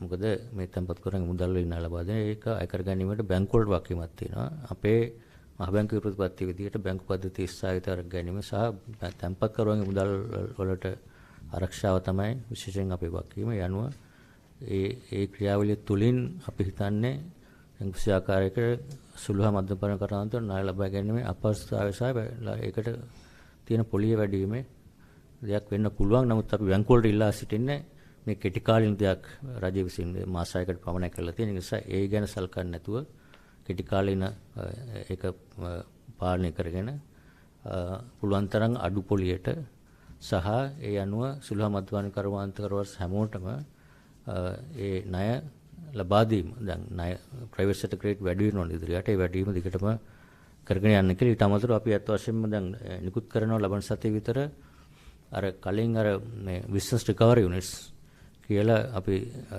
ගයිඩ්ලයින් එකක් ඉෂු කරලා තිබුණා දීලා බැංකුව වලට කොහොමද යම්කිසි මේ පොලිය වැඩි වීම නිසා අපහසුතාවටපත් වෙලා තියෙන ගේම් කරන තියෙන යම්කිසි feasible business කියන්නේ ව්‍යාපාරයේ නැවත රිසර්ච් කරලා ගන්න පුළුවන් අයට කොහොමද ඒක දෙන්න කියන එක තවදුරටත් ශක්තිමත් කරලා ඒ තව එකක් නිකුත් කරනවා බිස්නස් රිකවරි යුනිට්ස් කියන එක හැම බැංකුවලම පවත්වලා ඒ තුලින් තවදුරටත් ඒ ණය ලබා දීමේ ක්‍රියාවලිය ඒ ව්‍යාපාර කරගත හැකියට උදව් රිසර්ච් කරන්න කියලා මම හිතන්නේ senior deputy governor තාපුදායක එක්ස්ප්ලেইন කරන්න පුළුවන්. කොවිඩ් වලදී ඉවර වෙලා මේ 2023 වගේ වෙනකොට තමයි කලින් සර්කියුලර් එක ඉෂුව කරේ බිස්නස් රිවයිවල් යුනිට් කියන එක සෙට් අප් කරන්න කියලා හැම බැංකුවෙම. දැන් ඒක සාමාන්‍ය දෙයක් බවට පත් කරන්න කියලා ඒ කියන්නේ කොවිඩ් වලින් පිටට ගිහිල්ලා බිස්නස් රිවයිවල් යුනිට් කියලා ඒකේ ස්කෝප් එක එක්ස්පෑන්ඩ් කරලා ඒකට සර්කියුලර් එක තමයි දැන් අපි ඉෂුව කරන්නේ. මේ වෙනකොට ගවර්නින් බෝඩ් එකෙන් අප්‍රූව් කරලා තියෙනවා. ඒකට අපිට තාක්ෂණික සහායත් ලැබුණා මේ වර්ල්ඩ් බැංක් එකෙන් එහෙම ඒක තව ටිකක් ඉම්ප්‍රූව් කරන්න වෙන රටවල් වල ප්‍රැක්ටිසස් උත් බලලා. එතකොට එතෙන්දී අපි කරන්න යන්නේ වෙනම යුනිට් එකක් සෙට් අප් කරන්න. ඒක ප්‍රධාන DGM කෙනෙක් වගේ ප්‍රධාන කෙනෙක් යටතේ ඉන්ඩිපෙන්ඩන්ට් ඒ කියන්නේ ණය දෙන අයගෙන් ඉන්ඩිපෙන්ඩන්ට් ඒක පාලනය වෙන විදිහට ඒ යුනිට් එක පාලනය වෙන්න. එතකොට ඒක සම්බන්ධයෙන් පොලිසි එකක් බෝඩ් එකෙන් අප්‍රූව් කරන්න ඕනේ මොන වගේ ආයතන දෙතෙන්ට යන්නේ. ඒ යන ආයතන තෝරා ගැනීමේදී ක්‍රමවේදය මොකද්ද? එතකොට අර ඒ කියන්නේ ඇඩ්හොක් දෙයක් වෙන්නේ නැතුව ඒක පොලිසි එකක් විදිහටම ඒ අපි කියන ඒ නිර්ණායකයන් තියෙනවා නම් ඒ වගේ ආයතන එතෙන්ට ඒ යුනිට් එකට දාලා එතනදී ඒක නැවත ක්‍රියාත්මක කිරීමේ හැකියාවක් ඇති කරන්න. ඒ කියන්නේ ෆයිනෑන්ෂලි ඊළඟට බිස්නස් ඔපරේෂන්ස් වලින් ඒ දෙපැත්තෙන්ම බලලා නැවත ඒ කටයුතු කරලා සාමාන්‍ය තත්ත්වයට පත් කරලා ආපහු අර සාමාන්‍ය ණය දෙන ඒ යුනිට් එකකට මාරු කරන්න පුළුවන් තත්ත්වයට කරන්න පුළුවන් ඒ අවශ්‍ය කරන ෆ්‍රේම්වර්ක් එකක් මේ සර්කියුලර් එකෙන් ඉෂු කරනවා. ඒ වගේ මේකේ තව එකක් තියෙනවා. දැන් සමහරක් වෙලාවට අපි දන්නවා මේ ණය ගන්න අය බැංකු කීපයකින් ණය අරන් තියෙනවා. එතකොට එහෙම අයට කැමති නම් බැංකු කීපයත් එක්කම කතා කරලා යම්කිසි ණය ගෙවීමේ ක්‍රමවේදයකට පුළුවන් වෙන්න පුළුවන්. අපි කෝපරේට් වර්ක් අවුට් කියන අරේන්ජ්මන්ට් එකක් තියෙනවා. ඒකට යන්න පුළුවන් විදිහට බිලියනයක් ටර්න් ඕවර් එකක් හරි 250 මිලියන 250ක් මුළු ණය ප්‍රමාණය දක්වා තියෙන ඒ වගේ ආයතනවල ඒ වගේ බොරවර්ස්ලට එතෙන්ට යන්න පුළුවන් විදිහ ක්‍රමවේදයකටත් යන්න පුළුවන් කියන ඒ හැකියාවත් ඒ සර්කියුලර් එකෙන් අපි නිකුත් කරලා තියෙනවා. ඒතකොට ඒවත් එක්ක මම හිතන්නේ ගොඩක් අවස්ථාවන් එනවා බැංකු වලට අනිවාර්යයෙන්ම ඒ වගේ ආයතන දැන් පොලිසි එකේ ඒක තියෙනකොට අනිවාර්යයෙන්ම බැංකු වලට සිද්ධ වෙනවා ඒ නිර්ණායක වලට වැටෙන බොරවර්ස්ලව ඒ ක්‍රමවේදයට ගෙනල්ලා ඒ ක්‍රමවේදය තුල බිස්නස් රීස්ට්‍රක්චරින් එකට ඉඩ දෙන්න.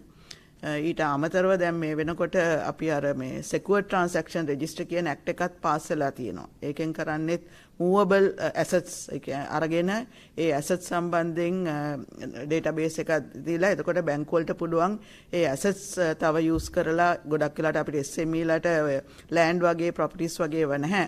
ඒගොල්ලන්ගේ මේ assets විදියට එතකොට මේ assets උත් බලලා ඒගොල්ලන්ගේ ගෙවීමේ හැකියාව ඒ කියන්නේ cash flows උත් බලලා ඒ වගේ ණය දෙන්න ඒ හැකියාවත් වර්ධනය වෙනවා. මෙතන ඊට අමතරව ADB එකෙන් ෆන්ඩ් කරලා මේ වෙනකොට guarantee institute එකක් රජයේ අනුග්‍රහය ඇතිව පිහිටවන්න ලෑස්ති කරලා තියෙනවා. එතකොට ඒකෙනුත් හැකියාවක් ලැබෙනවා බැංකු වලට ඒ ගැරන්ටි එක යූස් කරලා ඒගොල්ලෝ එතකොට ඒ යන වියදම අඩු ඒ කියන්නේ පොලි අනුපාතය අඩු කරලා ණය දීම ගැන බලන්න. ඒ වගේ පහසුකම් කීපයක් මේ වෙනකොට ඇති වෙලා තියෙනවා. මම හිතන්නේ අපිට අවස්ථාව තියෙනවා සුළු හා මධ්‍යම පරිමාණයේ කර්මාන්තකරුවන්ට ඒගොල්ලන්ගේ ව්‍යාපාරයන් ගොඩනගාගෙන ඉදිරියට යන්න. So about the Parata, how much is the total amount we are talking about and percentage wise in the banking sector? How much that is we have not estimated that number. Not a significant amount, right?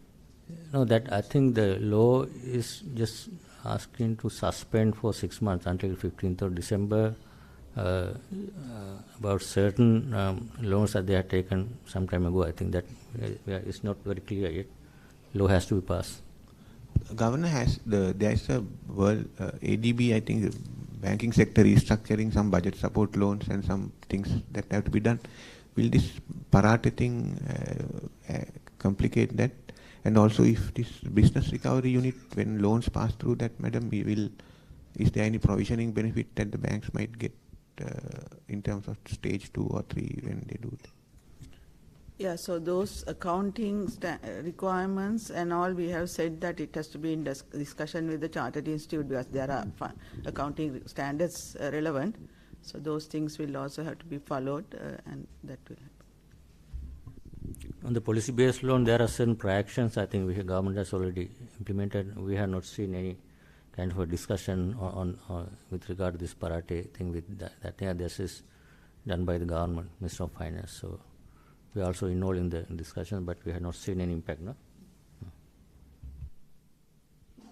Yeah, about this salary increment, you all will wait till the dust settles and go back to 33%, or like you all will wait and do a review, and what is the stance on that? I mean, like before this, the central bank was considered as like the heroes when the war was over, but after this now you all have from hero to zero, you all have gone because of this. No, that I don't think I can comment on the hero to zero. That's a different thing. But what we have, I mean, few things. This salary revision was done in accordance with the existing laws. That has been done for several years since 1950 by the central bank boards. Independently, salaries and wages of these central bank employees were determined by the boards, successive boards. There's nothing wrong and it's nothing illegal. That I want to make it very clear. In the same way. And second one, what has happened since the last increase, there was a discussion at the parliament. What has given by the new act, we are more accountable to the parliament. So with that accountability provision, we have requested parliament to, on the accountability we have reported it. Then parliament has come out with some recommendations because of the accountability that comes with the responsibility as well. That's why we have to adhere to what has been recommended by the parliament, where it clearly says appoint a committee to review this, and then after the appointment of this committee, within 4 weeks, they have to submit a report back to the parliament, to the Minister of Finance. That process will take place. So what will happen under the process, there will be independent committee appointed by the minister. I think this will happen soon. After that, 4 weeks time, they will submit, then we can see the outcome of that. Sorry? It will be definitely less than what is being talked about. That I don't know. That committee will make a decision. That's why there will be opportunities. I hope that for all the trade unions, the management will make our representations, how we have done this in the past, how we have done this time, all the basis and justification. On that basis, committee will make a recommendation. අධිපතිතුමා ඒ කියන්නේ ඔබතුමා ප්‍රකාශ කරා නීත්‍යානුකූලයි ක්‍රමවේදය අනුගමනය කළ තියෙනවා. නමුත් ඉතිහාසයේ කරපු විදියට මේ අවස්ථාවේ කරන්න පුළුවන්ද කියන ප්‍රශ්නේ තියෙනවා. මොකද දැන් ඉතිහාසයේ දරණුම ආර්ථික අර්බුදයට මුහුණ දීලා යන්තම් ගොඩ ඒමට වෙරදරමින් සිටින තත්වයක ඉන්නේ. ඉතින් අපිත් මහ ජනතාවට ලියලා තියෙන මේ පේන් එක අපි ඔක්කොම බෙදා ගන්න ඕන කියලා. මහ ජනතාවට ඇතිවලා තියෙන හැඟීම තමයි මේ පේන් එක මහ බැංකුව සම්පූර්ණයෙන් මේ ප්‍රතිශතත් එක්ක සම්පූර්ණයෙන් පේන් එක මහ ජනතාව දරමින් සිටිද්දි මහ බැංකුව ඒ පේන් එක ඉවත් කරගෙන ඉන්ෆ්ලේෂන් එකේ බලපෑම මූර්ත වැටුපේ අඩුවීම ඒ සියලුම බලපෑම ඉවත් කරලා මහ ජනතාවට විතරක් පේන් එක දරන්න වෙන තත්වයක් තියෙනවා කියලා. ඒ නිසා අර නීත්‍යානුකූල වුණත් ඉතිහාසයේ හැමදාම උනේ මෙහෙම වුණත් මේ තත්ත්වය යටතේ මොකද මේ ණය ගෙවීමත් හිටවල නැහැ නේ ඉතිහාසයේ කවදාවත් අපි මේ පාර තමයි පළවෙනි පාර උනේ. ඉතින් මේ පාර එහෙම කරන්න පුළුවන්ද අපිට? නෑ ඒක ප්‍රශ්නයක් මගේ පුද්ගලික අදහසම ප්‍රකාශ කරන්න. මේකේ මහ බැංකුවේ රටට තියෙන වගකීම මහගු නීති පනත යටතේ මුදල් නීති පනත යටතේ මුදල් ප්‍රතිපත්ති ක්‍රියාත්මක කිරීම සහ බැංකු ප්‍රතිසායිතාව සහ අනිකුත් අපේ කාර්යභාරය. මගේ දාසික විදියට රටට තියෙන වගකීම ඒක. මහ බැංකු පනත යටතේ අධිපති වශයෙන් මට සහ මුදල් මණ්ඩලයට. මගේ විශ්වාසය අනුව රටට තියෙන වගකීම මේ තියෙන ආර්ථික අර්බුදය සමග අපි හැමෝම දන්නවා අපි අපේ වගකීම කොතරම් දුර ඉෂ්ට කරාද කියලා ඒක ඔබ සමගයේ තීරණය ඒ කොහොමද ඒක ඇසස් කරන්න කියන එක. ඒක මම කියන්න අවශ්‍ය වෙන්නේ නැහැ. රට තියෙන වගකීම ඒක. ඒත් එක්කම මේක ආයතනයක් විදියට මුදල් මණ්ඩලයට මම හිතන්නේ ආයතනයේ ප්‍රධානිය වශයෙන් මට වෙනම වගකීමක් තියෙන්නේ ආයතනයේ සේවක මණ්ඩලය වෙනුවෙන්. ඒතර ආයතනයේ සේවක මණ්ඩලය වෙනුවෙන් මට තියෙන වගකීම තියෙන නීති රාමෝ යටතේ වෙනද හැමදාම කරපු ආකාරයට ඒ හැමෝටම බුදුන් කියපු කාර්ය හැමෝටම යම් කිසි ආකාරයක බලපෑම් කළා තියෙනවා. අමාරුකමක් ඇතිලා තියෙනවා. ඒතර හැකි ආකාරයට හැකි පමණට සීලම ආයතන රජය මහා බැංකුව විතරන්නේ පොත්ගිල කාංශ ආයතන උනත් තමන්ට හැකි ආකාරයට තමන් යටතේ සේවය කරන අයක බලා ගැනීම මේ වගේ අවස්ථාවක වැදගත්. ඒක තමයි ආයතනයේ තියෙන වගකීම ආයතන ප්‍රධානය වශයෙන්. එතකොට මේ දෙක අතර ගැටුමක් තියෙන්න බෑ. ඒ කියන්නේ කිසිම උදාහරණයකට ගත්තොත් පුද්ගලික අංශය ආයතන, ඔබතුමාලාගේ ආයතන 2021 22 ඉඳලා මේ වෙනකොට කල්පනා කරලා බැලුවොත් යම්කිසි ආකාරයක මේ තියෙන රටේ අමාරුකමත් එක්ක උද්දම නිසා ඒක කිසිම වැඩිවීමක් යම්කිසි එකක් කරලා නැද්ද? ඒ කරන්නේ ඒ සේවක ආයතනයේ වගකීම තමන්ගේ සේවකයන් වෙනුවෙන් තියෙන එක වෙනුවෙන්. ඒතර ඒ අය තර්කයක් එනවා නම් ඒ වැඩි කරන්න ඕනේ නැහැ ඔබතුමාගේ ආයතනයේ රට සම්කිසි ආකාරයට අනිත් අයට පත් වෙනකන්. ඒක මගේ අදහසේ විදිහට ඒක නෙවෙයි කළ යුත්තේ. ඒක නිසා මගේ පුද්ගලික අදහස මේක මුදල් මණ්ඩලයේ අදහස නෙවෙයි මගේ පුද්ගලික අදහස. ආයතනයේ ප්‍රධානම වශයෙන් මට වගකීමක් තියෙන සේවකයන්ට. එතකොට තියෙන අවස්ථාව තුල ඒ වගේම රජයටත් වගකීමක් තියෙනවා රජ සේවකයන්ට හැකි පමණින් වැටුප් පැටි කිරීමට. ඒක කළා තියෙනවා දැන්. නමුත් රජයේ තියෙන ප්‍රශ්නය වර්ණාගාරයට ලැබෙන ආදායමනොත් තමයි රජය විසින් වැටුප් පැටි කළ යුත්තේ. තියෙන විශාල සේවක ප්‍රමාණයත් එක්ක. ඊට අමතරව ඒක නිසා තමයි රජය විසින් ප්‍රතිපත්තියක් වශයෙන් අර සමුද්‍රය ලබන දුප්පත් මයට යම්කිසි ආකාරයක බිලියන 65 තිබෙච්ච බිලියන 210ට වැඩි කරලා තියෙන්නේ. ඒතර හැකි ආකාරයට හැකි පමණින් ඒ ආයතන තුලින් තියෙන නීති රාමුව තුල ආයතන වෙනුවෙන් ප්‍රධාන වශයෙන් ආයතනයේ හැම ආයතන වකීමක් තියෙන කරන්න පුළුවන් ආකාරයට තමයි යටතේ සේවකයන්ට දෙන්න පුළුවන් සාහන ව්‍යවස්ථා ලබා දීම. ඒ අනුව තමයි එතකොට ඔබතුමාගේ තර්කය රටේ ආර්ථික අර්බුදය සමනය වෙනකන් ඉන්න ඕනද තමන්ගේ ආයතනයේ සේවකයන්ට යම්කිසි ආකාරයක සාහනය ලබා දෙන්න. මගේ අදහස ඒක conflict of interest එකක්. මොකද මගේ අපේ වගකීම තියෙන රටට මුදල් ප්‍රතිපත්ති වශයෙන්. ඒ වගකීම අපි ඉටු කරනවා. මොකද අපේ නීතියෙන් දීලා තියෙන වගකීම රටේ සේවකයන්ට ඒක වෙනම වගකීමක්. එතකොට ඒ සම්බන්ධයෙන් තර්ක විතර්ක කරන්න පුළුවන්.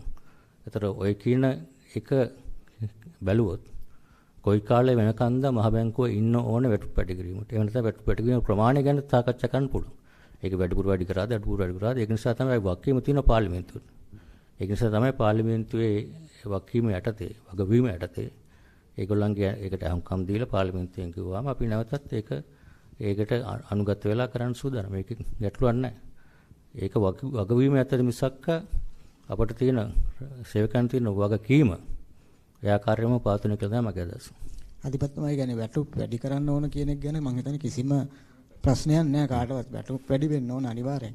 නමුත් මේ වැටුප් වැඩි කියන්නේ දැන් ඔබතුමාලට තියෙන හැකියාව ඔබතුමා කියන්නේ හැම කෙනෙක්ම රජය බලන්න ඕන රජයේ සේවකයෝ ගැන වෙන ආයතන තමන්ගේ සේවකයෝ ගැන බලලා වැටුප් වැඩි වෙන්න ඕන. නමුත් මහ බැංකුවට තියෙන හැකියාව මේ වැටුප් වැඩි කර ගැනීම සඳහා මම හිතන්නේ වෙන කාටවත් නැහැ. ඒ කියන්නේ වෙන අපි හිතමු රජයේ දෙපාර්තමේන්තුවක් ගත්තොත් මේ අයවැයෙන් තීරණය කළ රජය පොදුවේ තීරණය කරන වැටුප් වැඩිවීමනේ කරන්නේ. නමුත් මහ බැංකුවට පනත අනුව ඔබතුමාලා මුදල් කාරක සමාවේදී තර්ක කරා මහ බැංකුවට හැකියාවක් තියෙනවා මේ වැටුප් තීරණය කළා වැඩි කරගන්න. ඉතින් අනිත් පැත්තෙන් තර්ක කරා ඒක පාර්ලිමේන්තුවේ අනුමැතිය ගන්න ඕනේ කියලා ඒක වෙන කාරණයක්. ඉතින් ඒ නිසා වැටුප් වැඩි කිරීමේ මේ ප්‍රතිශත සම්බන්ධයෙන් තමයි ප්‍රශ්නේ තියෙන්නේ. මේ මහ වෙන කිසිම අංශයකට මම හිතන්නේ ආර්ථිකයේ මෙච්චර ප්‍රතිශත මේ වෙලාවේ මේ විශේෂයෙන් මේ තීරණාත්මක වෙලාවේ මේ කරන්න ඕනද කියන ප්‍රශ්නේ තියෙනවා. ඒ නිසා මහ ජනතාවට එන හැඟීම තමයි මේ අපි තමයි මේ සම්පූර්ණයෙන් පේන් එක දරන්න ඕන, පේන් එක බෙදා ගන්න ඕන කියන මහ බැංකුව පේන් එක සම්පූර්ණයෙන් අයින් කරලා තියෙනවා කියලා. නෑ ඒ තර්කයට මම ගත් ඒ කියන්නේ අත් වශයෙන්ම සල්කා බැලුවොත් විශේෂයෙන් රාජ්‍ය බැංකු කරනාම අනිකුත් ශ්‍රී පෞද්ගලික බැංකු වල යම් ආකාරයකට වැඩිවීම කරලා තියෙනවා.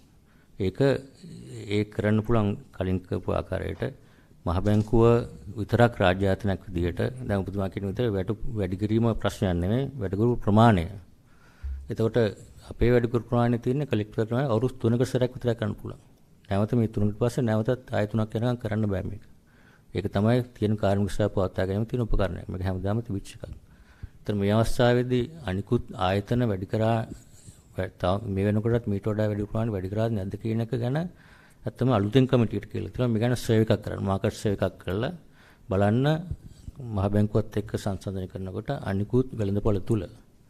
ඒ නිසා තමයි අපි අවස්ථාව දීලා තියෙන රිවිව් එකට. ඒ රිවිව් එක තුලින් ඒ කමිටිය අලුතෙන් බලයි මේක වැඩි කරපු එක දැන් උතුමාලගේ බහුතර මතයේදී පාර්ලිමේන්තුවේ කිව්වේ වැඩි කරාට ප්‍රශ්නයක් නැහැ වැඩි කර ප්‍රමාණය වැඩි කියන එක. ඒතර ඒක අපි ඒකට අහුම්කම් දීලා ඒ කමිටියට පුළුවන් බලන්න දැන් උතුමාලගේ මතයේ වැඩි කර ප්‍රමාණය වැඩි කියන එක ඒක ඒ කමිටිය මාර්ගයෙන් අනිකුත් බැංකු සහ අනිකුත් සාමාන්‍ය ආයතන වැඩි කරපු ආකාරයක ක්‍රියාත්මක කරලා බලලා ඒගොල්ලෝ යම් කිසි ආකාරයක සාධාරණ දෙයක් අපි හිතනවා රෙකමන්ඩ් කරා කියලා. එතෙන්දී ඒ ජජ්මන්ට් එක ගන්නකොට මහ බැංකුව විසින් යම් කිසි ආකාරයක කෙනෙක්ට තර්ක කරන්න පුළුවන් මේක වැඩි කර ප්‍රමාණය වැඩි කියන එක. ඒක ඒ අදහස් වලට අපි කරු කළා පාර්ලිමේන්තුවේ අදහස් කරු කරලා තමයි මේක දැන්ට රිවිව් කරලා තියෙන්නේ. ඒතර ඒ කමිටිය මගින් ඉන්ඩිපෙන්ඩන්ස් අපේ පිට ඉන්ඩිපෙන්ඩන්ට් කමිටිය මගින් ඒක හොඳට රිවිව් කරලා බලලා එකක් කරයි බලාපොරොත්තු වෙන ඉක්මනින් ඒක කරන්න ඕන කියලා අපේ අදහස් තියෙන්නේ. ඒක ඉක්මනින් කරයි කියලා මුදල් ඇමතුමත් කෙනෙකුලා තියෙනවා පත් කරන්න කමිටිය මම හිතන ළඟදීම පත් කරා. එතකොට ඒ කමිටියෙන් ඔබතුමා කියන එක විශේෂයෙන් බලයි වැඩිකරු ප්‍රමාණය වැඩිද ඒක අනිකුත් සංතන කරනකොට මහ බැංකුවේ කණ්ඩ වැඩි වෙනවද කොහොමද වැඩි වෙන්නේ ඒ ප්‍රමාණය මොනවාද කියන එක ඒක ඒ කමිටිය බලයි. අධිපතිතුමා ඔබතුමාලා අර පෙරේද නිකුත් කරපු මේ මාධ්‍ය නිවේදනයේ තියෙනවා බහුතරයක් එකඟ වුණා කියලා යලි සලකා බැලීම. බහුතරයක් නෙවෙයි වෘත්තීය ඒ කියන්නේ අපි ඒක ඇත්තටම ඒක ක්‍රියාවලිය කිව්වොත් වෘත්තිකයන්ගෙන් බහුතරයක් මුලින් පාර්ලිමේන්තුවෙන් ඉල්ලා සිටියා අපිට යම් කිසි ආකාරයකින් නැවත සලකා බලන්න කියලා. ඒක කිව්වා මම ඇවිල්ලා මුළු ස්ටාෆ් එකෙන් කිව්වා මෙහෙම ඉල්ලීමක් තියෙනවා. වෘත්තීය සමිතිය වලට ඉල්ලීමක් කරා මේක සලකා බලන්න කියලා. ඒතර වෘත්තීය සමිතිය වලින් විශේෂයෙන් අර වෘත්තිකයන් නියෝජනය කරන එක්සිකියුටිව් යුනියන් එක යම් කිසි ආකාරයකට දැනුම් දීමක් කරා. ඒගොල්ලෝ මේ සම්බන්ධයෙන් සලකා බලන්න කැමතියි කියලා ওই පාර්ලිමේන්තුවේ පොපේ තීරණය කලින්. එතකොට ඒක නිසා තමයි අපි නිකුත් කරේ විශේෂයෙන් වෘත්තිකයන් නියෝජනය කරන ඒ වෘත්තීය සමිතිය සහ ඒ බහුතරයක් විසින් යම් කිසි ආකාරයක දැනුම් දීමක් කරා. ඒක අපි පාර්ලිමේන්තුවට දැනුම් දුන්නා. මෙහෙම එකගතක් තියෙනවා කොටසක් පමණක් අනිත් කොටසක එකක් තමයි. නමුත් ඒගොල්ලෝ කල්ලිල්ලුවා ඒක ඉවත හැරෙන්නේ නැහැ. අපිට තව කාලයක් දෙන්න ඒ ගැන සලකා බලන්න කියලා ඉල්ලීමකුත් තිබුණා. ඒ ඉල්ලීමත් අපි පාර්ලිමේන්තුවට ඉදිරිපත් කරා ඒගොල්ලෝ තීරණය ගන්න කලින්. ඒතර ඒකකොම් බලලා තමයි පාර්ලිමේන්තුවේ ওই නිර්දේශ ලබා දුන්නේ. ඒක තමයි අපි නිකුත් කළා තියෙන්නේ. මොකද නැත්තම් තිබුණ මතය තමයි මේ මහා බැංකුවේ සීලුම සේවකයන් මේකට විරුද්ධයි. මේක කැමති නැහැ මේක යම් කිසි ආකාරයක් කරන්න. ඒක නිසා තමයි මේ තීරණය දුන්නේ කියන මතයක් තිබුණා. ඒක පැහැදිලි කරන්න තමයි අපි ඔක නිකුත් කරේ විශේෂයෙන් අපේ මැනේජ්මන්ට් සහ වෘත්තිකයන් මෙහෙම ඒගොල්ලෝ කියන්න කලින් යම් කිසි ආකාරයක ඉල්ලීම සල්කා බලා යම් කිසි ආකාරයක නැවත රිවිව් කරන්න කැමැත්තක් දීලා තිබුණ කොටසක්. අනිත් ඒවාට කාලයක් ඉල්ලලා තිබුණා. ඒක තමයි කියලා තියෙන්නේ. වෘත්තිකයන්ගේ බහුතරයක් කිව්වහම කොටසක් එකඟ නැහැ කියන එක අනිවාර්යෙන් එනවා. ඔව්. ඒතකොට අර විධායක නිලධාරීන්ගේ 100% අනිවාර්යයෙන්ම ඒක සාධාරණ දෙයක්නේ. වැටුප් වැඩි කරාට පස්සේ මාස 3ක් ගත්තාම ඒක සාධාරණ දෙයක්. හැමෝම ඒක කැමැත්තෙන් කරන දෙයක් නෙවෙයි. ඒක පිළිගන්න ඕන. එතකොට හැමෝම තම තමන්ගේ තියෙන ප්‍රශ්න අනුව ඒක නැවතත් පරණ තත්ත්වයට යන්න පැහැදිලිව කැමැත්තක් තියෙනවා. නමුත් මෙතෙන්දී සාමූහික සල්කා බලලා මම සතුටු වෙන්නේ යම් කිසි කොටසක් හරි මේ ගැන අහුම්කම් දීලා නැවත සලකා බැලීමට එකඟ වීම සහ අනිත් අයත් යම් කිසි කාලයක් ඉල්ලපු එක මම හිතන්නේ අපේ සේවක මණ්ඩල පැත්තෙන් ඒක යහපත් ප්‍රතිචාරයක් විදිහට මම දකින්නේ. ඒක නිසා තමයි අපි ඔය නිවේදනය නිකුත් කරන්නේ. වෘත්තීය සමිති වශයෙන් ගත්තාම දැන් මම හිතන්නේ වෘත්තීය සමිති 8ක් විතර 6ක් තියෙනවා. 6න් මේ සඳහා මේ නැවත සලකා බැලීමට එකඟතාවය පළ කරලා තියෙන්නේ කොච්චර වෘත්තීය සමිතිද එකඟතා නොවිලා තියෙන මොනවද? එකඟතා නොවන නෙවෙයි ඒගොල්ලෝ කල් ඉල්ලුපු. ඒක ඇත්ත වශයෙන්ම උනේ. තව කල් දෙන්න කියලා මේක ගැන සාකච්ඡා කරන්න. මොකද ඒ කෙටි කාලයක් තුළ අර කමිටි එකේ තීරණය වෙන කලින් මේ ඒ සම්පූර්ණ කැමැත්ත ලබා ගන්න ඇත්ත වශයෙන්ම අමාරුයි. මොකද කෙටි කාලයක් තුළ හැමෝගෙම සමාජිකයන් විමසලා කැමැත්ත විමසලා කොහොමද කරන්න කියලා සාකච්ඡා කරලා ගන්න ක්‍රමවේදයක් යන්නේ. ඉතින් මම හිතන්නේ ක්‍රමවේදයට ඉදිරියේදී ඒ කමිටුවට ඒ අවස්ථාව ඒගොල්ලන්ට හැමෝටම ලැබෙයි. මම හිතනවා ඒගොල්ලෝ ඒකට ඉදිරිපත් වෙලා සාකච්ඡා කරලා ඒ කාලය ලබාගෙන යම් කිසි ආකාරයක සාධාරණ විසඳුමකට හැමෝටම හොඳ විසඳුමකට එන්න පුළුවන් ඒක. අධිපතිතුමා මෑත කාලීනව මහ බැංකුව ගනු ලැබූ ඇතම් තීරණ සම්බන්ධයෙන් විශේෂයෙන්ම බාහිර වශයෙන් විශාල වශයෙන් ප්‍රතිරෝධයක් ඇති වුණා. මොන වගේ තීරණද? උදාහරණයක් විදිහට කියන්න පුළුවන් වැටුප් වැඩිීමේ සිද්ධිය, ඊට කලින් පරාටේ නීතිය සම්බන්ධයෙන් සිද්ධිය, ඊටත් කලින් ඔබතුමා ධූරයේ වැඩ බාර ගනිද්දී පොලි අනුපාතය ඉහළ දැමීම සම්බන්ධයෙන් ඇතිවෙච්ච කාරණා මේ හමුවේ මේ ඇතිවෙච්ච පීඩනය හමුවේ ඇතැම් විට මහ බැංකුව ඇතුළෙන් පවා සේවකයෝ යම් ආකාරයකින් කල්පනා කරන්න ගත්තා මහ බැංකුව අධිපතිතුමා මේ පීඩනය හමුවේ මේ තනතුර දාලා යයිද කියලා. ඇත්තට මේ වගේ පීඩනයක්ද ඔබතුමාට එල්ල වුණේ? මම හිතන්නේ මේ තීරණ නිසා මම පැහැදිලිව කියන්න ඕන. මේ මගේ යටතේ වැඩගෙන සේවකයන්ගේ වැටුප් වැඩිවීම කරපු නිසා යම්කිසි ආකාරයක නැවසලම් කළා මේ හේතු නිසා මම ඉවත්ලා යන්නේ නැහැ. ඒක තමයි පැහැදිලි. මම යනවා නම් මට මේ රස්සාව කරමන් කියන මේක රටට කරන දේ කරන්න බැර නම් මිසක් මේ ආයතනයේ සේකන් වැටුප් වැඩ කරා කියන හේතුව මම දකින්නේ ඒක ආයතන ප්‍රධාන වේද මගේ වක්කීමක් තියෙනවා යනු කරලා තියෙනවා ඒක නිසා මම දකින්නේ මේක මම යත්තලා යන හේතුවක් කියලා. මේක අනිත් එක කලෙක්ටිව් ඇග්‍රීමන්ට් එකක්. ඒක මුදල් මණ්ඩලයේ පමණක් නෙමෙයි මේ තීරණය ගන්නෙ. වෘත්තීය සමිතියකට සාකච්ඡා කරලා එකඟ වෙලා වසර 3ක් සඳහා කියන සාමූහික එකඟතාවයක් තියෙනවා. එතකොට මේක වෙනස තියෙන්නේ ඔබතුමා කියපු අනිකුත් තීරණ අපේ පරිපාලනය සහ මුදල් මණ්ඩලයේ පාලක මණ්ඩලයේ තීරණ ආර්ථික සම්බන්ධයෙන්. ඒක වෙන කවුරුත් එක්ක කතා කරලා කොම්ප්‍රොමයිස් කරන දෙයක් නෙවෙයි. මේක සේවකයන් වෙනුවෙන් සාමූහිකගත තීරණයක් අපි දෙගොල්ලම එකතු වෙලා මේ තීරණය වෙනස එතනයි. මම දකින්නේ ඒ සම්බන්ධයෙන් කිසිම ගැටලුවක් තියෙනවා කියලා.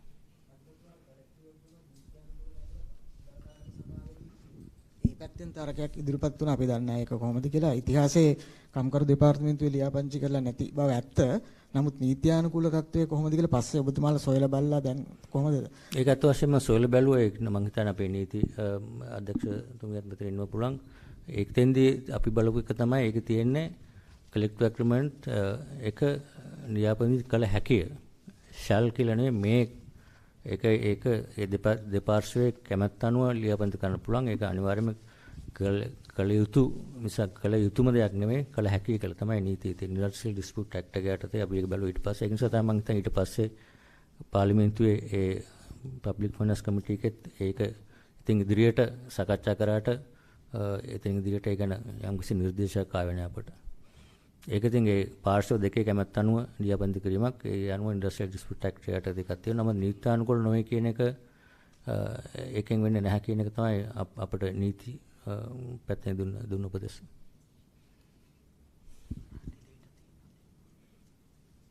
අර පරාට සම්බන්ධයෙන් ඩේටා වගේක් තියෙනවා වැඩිචු.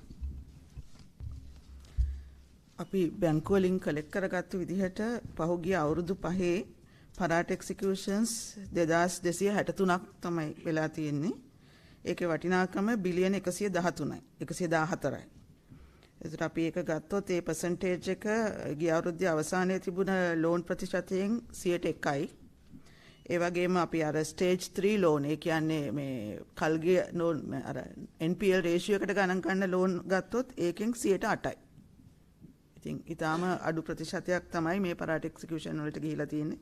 අවුරුදු 5ටම 2263යි. වැලියු එක බිලියන 114යි. අධිපතිතුමා ගිය සතියේ ඔබතුමාලා සමාජ මාධ්‍ය ඔස්සේ නිවේදනයක් නිකුත් කරලා තිබ්බා මුදල් නෝට්ටු භාවිතය සම්බන්ධයෙන් විවිධ අවභාවිතාවන් පිළිබඳව. කෙනෙක්ට හිතන්න පුළුවන් මයි ගාව සල්ලි කොල තියෙනවා නම් මට ඒකේ මල් මාලයක් හදලා කාට හරි දාන්න බැයිද කියලා. මොකද්ද මේ සම්බන්ධයෙන් කියන්න තියෙන්නේ? තියෙනවා නීතිය කියලා. ඒක නීතියෙම තියෙනවා ඒ කාසි පාවිච්චි කරන්න බෑ කියලා ඒ වගේ දේවල් වලට. ඒවා අකුරු ලියන්න වෙන වෙන දේවල් වලට පාවිච්චි කරන්න බෑ. ඒක නීතියෙම තියෙනවා. ඉතින් ඒක තමයි අපි මතක් කරන්නේ. මුදල පාවිච්චි කරන්න කාසි නෝට්ටු පාවිච්චි කරන්න. ඔව් එතනින් එහාට ගියපු කාරණයක් තමයි දැන් අපි නිතරම දකින අපි සාමාන්‍යයෙන් දැකලා තියෙන කාරණයක් ඔය සංගීත සංදර්ශනවලදී මල් මාල පලඳනවා මුදල් නෝට්ටු වලින් හදලා ඒ වගේ කාරණා. මේ සම්බන්ධයෙන් නීතිය ක්‍රියාත්මක කිරීමක් ඉදිරියේදී සිද්ධ වෙනවද ඔබතුමා කියලා තියෙන විදියට අර නිවේදනේ? ඔව් ඉතින් ඒකට ප්‍රොවිෂන්ස් තියෙනවා අපිට. ඒක කරන්න. ඉතින් ඒක දැනුවත් කිරීම තමයි. ඉතින් ඉස්සෙල්ලාම දැන් අපි හිතුවා මේක පොඩ්ඩක් මතක් කරන්න ඕනේ කියලා. අපි ඔය ඉස්සෙල්ලත් ඔය වගේ දැනුවත් කිරීම කරලා තියෙනවා. ඉතින් නැවතත් මතක් කරන්න ඕනේ. ඒ වගේ ටික වැඩියෙන් මේක වෙන නිසා තමයි අපි මේ දැනුවත් කිරීම කරේ. ඉතින් අපි බලාපොරොත්තු වෙනවා අපිට නීතිමය ක්‍රියාමාර්ග ගන්න තැනට යන්නේ නැතුව මේකේ තියෙන බර අරුම්කම තේරුම් අරගෙන මහ ජනතාව අපිට ඒ සහයෝගය දෙයි කියලා. ඔබතුමාලටත් පුළුවන් ඒක ගැන දැනුවත් කරලා ඒ සහයෝගය ලබා දෙන්න. Governor, on this as an independent institution, would you continue to do transfers to the government or will that stop from this year? Profit transfer, there is a provision in the law, I think in 96, no? 96 provision 3 and 2, that clearly basically describes how profits would be transferred. If there is a distributor earning, you have to allocate certain amount for certain reserves to maintain a reserve ratio for the liquidity purposes, and then balance if there is any balance. After completing the auditing the final statement of the central bank by the Auditor General, then there is a provision under which this year there are no distributable profits, and last year, mainly because of the central bank restructuring our holdings, mark-to-market valuation, value came down by I think almost 700 billion at the balance sheet. So as a result, there are no distributable profits for 2023 based on the balance sheet. 96 section 96 A, B, and C explains how profits would be distributed to the consolidated fund. Can people hold you accountable if you don't distribute profits? There's a clearly specifies the law how profits will be distributed, how reserves would be built up. I mean, if you look at historically, there are several years that we had not distributed profits. I think 2000. I had a list of years. So far, Central Bank has distributed 303 billion to the consolidated fund in terms of profit transfer, but there are certain years that we have not transferred because of the losses that has been reported. Because Central Bank can make losses for several reasons, say currency appreciation or depreciation, interest rate variations, in monetary policy, conduct of monetary policy, and also last year specifically debt restructuring. So there are instances Central Bank make losses, and then first provision is to build our reserves to a comfortable level and to make Central Bank balance sheets stronger. Then after that, we have to distribute whatever the remaining profit. අධිපතිතුමා මේ අර pyramid ජාවාරම් වගේ අනාගතයේ විශාල ව්‍යසනයක් වෙලා මේ මහ ජනතාව අමාරුවේ වැටෙන්න ඉඩ තියෙන කරුණක් ලෙස මට පේන නිසා මේක අහන්නේ. ඔය ගස්වල සල්ලි දාන්න කියලා මේ වැනිලා වගා කරන අඹ වගා කරන නොයෙකුත් පණිවිඩ විශාල වශයෙන් මහ බැංකුව නිරීක්ෂණය කළා තියෙනවද දන්නේ මේ දවස්වල සමාජ මාධ්‍යයේ විශාල වශයෙන් ප්‍රවර්ධනය කරගෙන යනවා. ඒ වගේම නොදන්න අය එකපාරට ඇවිල්ලා ඉන්බොක්ස් එකේ පණිවිඩ දානවා. දැන් ඊයේ මට ආපු එකේ තියෙනවා Power Hands Plantation Company Limited කියලා එක සෙන්ට්‍රල් බැංක් එක ඔඩිට් කරනවා කියලා මේක දාලා තියෙනවා. දැන් අපි දන්නව එහෙම නෑ කියලා. නමුත් සාමාන්‍ය මිනිස්සු දන්නේ නෑනේ. ඒතර Facebook එකේ කෙලින්ම ඇවිල්ලා ඉන්බොක්ස් එකේ දාන මහ බැංකුව ඔඩිට් කරනවා කියලා. මම අහුවා කොහොමද මහ බැංකුව ඔඩිට් කරන්නේ කියලා අහුවාම කියනවා මේ මහ බැංකුව රෙජිස්ටර් නොවුනාට මහ බැංකුව ඔඩිට් කරනවලු අපේ ආයතනය. ඉතින් ඊට පස්සේ මම තව ටිකක් අහුවාම එයා මේ බ්ලොක් කළා මෙහෙම වුණා. නමුත් දැන් අපිටත් මෙහෙමනම් සාමාන්‍ය මිනිස්සුන්ට මේ විශාල වශයෙන් ගිහිල්ලා අනාගතේ ලොකු මේ අමාරු වැටලා මහ බැංකුවටම පැමිණිලි එන්න පුළුවන් විශාල වශයෙන් මෙහෙම. මොකද මහ බැංකුවේ නමත් විකුණලානේ මේ කරන්නේ. ඒ නිසා මේවා මේ ගැන මහ බැංකුව හොයලා බලනවාද? ඔව් ඒක ඇත්ත වශයෙන්ම වැදගත් දෙයක්. මොකද දැන් උතුමාට මතක ඇති ඒ වගේම අර පිරමිඩ් ස්කීම්ස් එක ඒව සෑහෙන උඩට වැඩි ආවනේ. ඒ වෙලාවේ අපි ක්‍රියාත්මක වෙලා ජනතාව දැනුවත් කරලා එක විදිහට ක්‍රියාමාර්ග ගස්සා ඒව දැන් අඩුලා තියෙනවා. ඒතකොට ඊට අමතරව දැන් එක මාර්ගයෙන් ඒව වෙනවා. හැම වෙලාවෙම වගේ දේවල් ආවම විශේෂයෙන් ජනතාවගේ වක්කීම මේක දැනුම් දීම පොලිසියට හෝ අපිට රෙගුලේටර් විදියට ඒතකොට අපිට ගන්න පුළුවන් ක්‍රියාමාර්ග තියෙනවා. මම හිතන්නේ මම අධ්‍යක්ෂක අපේ ඇසින් ගවර්නර් සිරිකුමාර මහත්තයා ඒ ගැන දන්නව කොහොමද ඒක ක්‍රියාත්මක වෙන්නේ කියලා කිව්වොත් නීතිය සහ අපිට තියෙන ප්‍රතිපාදන මම හිතන්නේ ඒක අංශ කිහිපයකින් ඒ කියන්නේ රටේ පිළිගත් නීතිය මහ බැංකුව විසින් ක්‍රියාත්මක කරලා ලබන අනපනත් වලට පරිබාහිරව ඊට විරුද්ධව ගිහිල්ලා තැන්පතු බාර ගැනීමත් වරදක්, ඒක අපරාධමය වරදක්. ඒ වගේම අර ගවන සඳහන් කරපු පිරමිඩ ආකාරයේ ව්‍යාපාර පවත්වා ගැනීම ආදී විවිධ වැරදි තියෙනවා. ඔබ සඳහන් කර කාරණේ ගැන දන්නවා නම් මේ අපි දන්නවා තැන්පතු බාර ගැනීමට බලතල තියෙන නීතිය යටතේ ඒ සඳහා අවසර ලබා ආයතන වල විතරයි. ප්‍රධාන වශයෙන්ම මුදල් බැංකු පනත යටතේ බැංකු ආයතන වලට සහ මුදල් සමගම මුදල් ව්‍යාපාර පනත යටතේ ඒ ෆයිනෑන්ස් කම්පැනිස් වලට බලතල තියෙනවා. ඒ වෙලා ඒ පනත යටතේම තහනම් කරනවා ඒ ඇර වෙනත් ආයතන විසින් තැන්පතු බාර ගැනීම. එතකොට තහනම් කරනකොට අපි බලන්නේ කෙනෙක් තැන්පතුවක් කියලාම ඩිපොසිට් එකක් කියලාම බාර ගන්නවා නම් නීති විරෝධී වෙනවා විතරක් නෙවෙයි. ඩිපොසිට් කියලා හඳුන්වන්නේ නැතුව වෙනත් විවිධාකාරයේ වෙන ව්‍යාජයන් හරහා වෙන මිත්‍යාවන් හරහා ඩිපොසිට්ස් ගැනීම සිද්ධ වෙන්න පුළුවන්.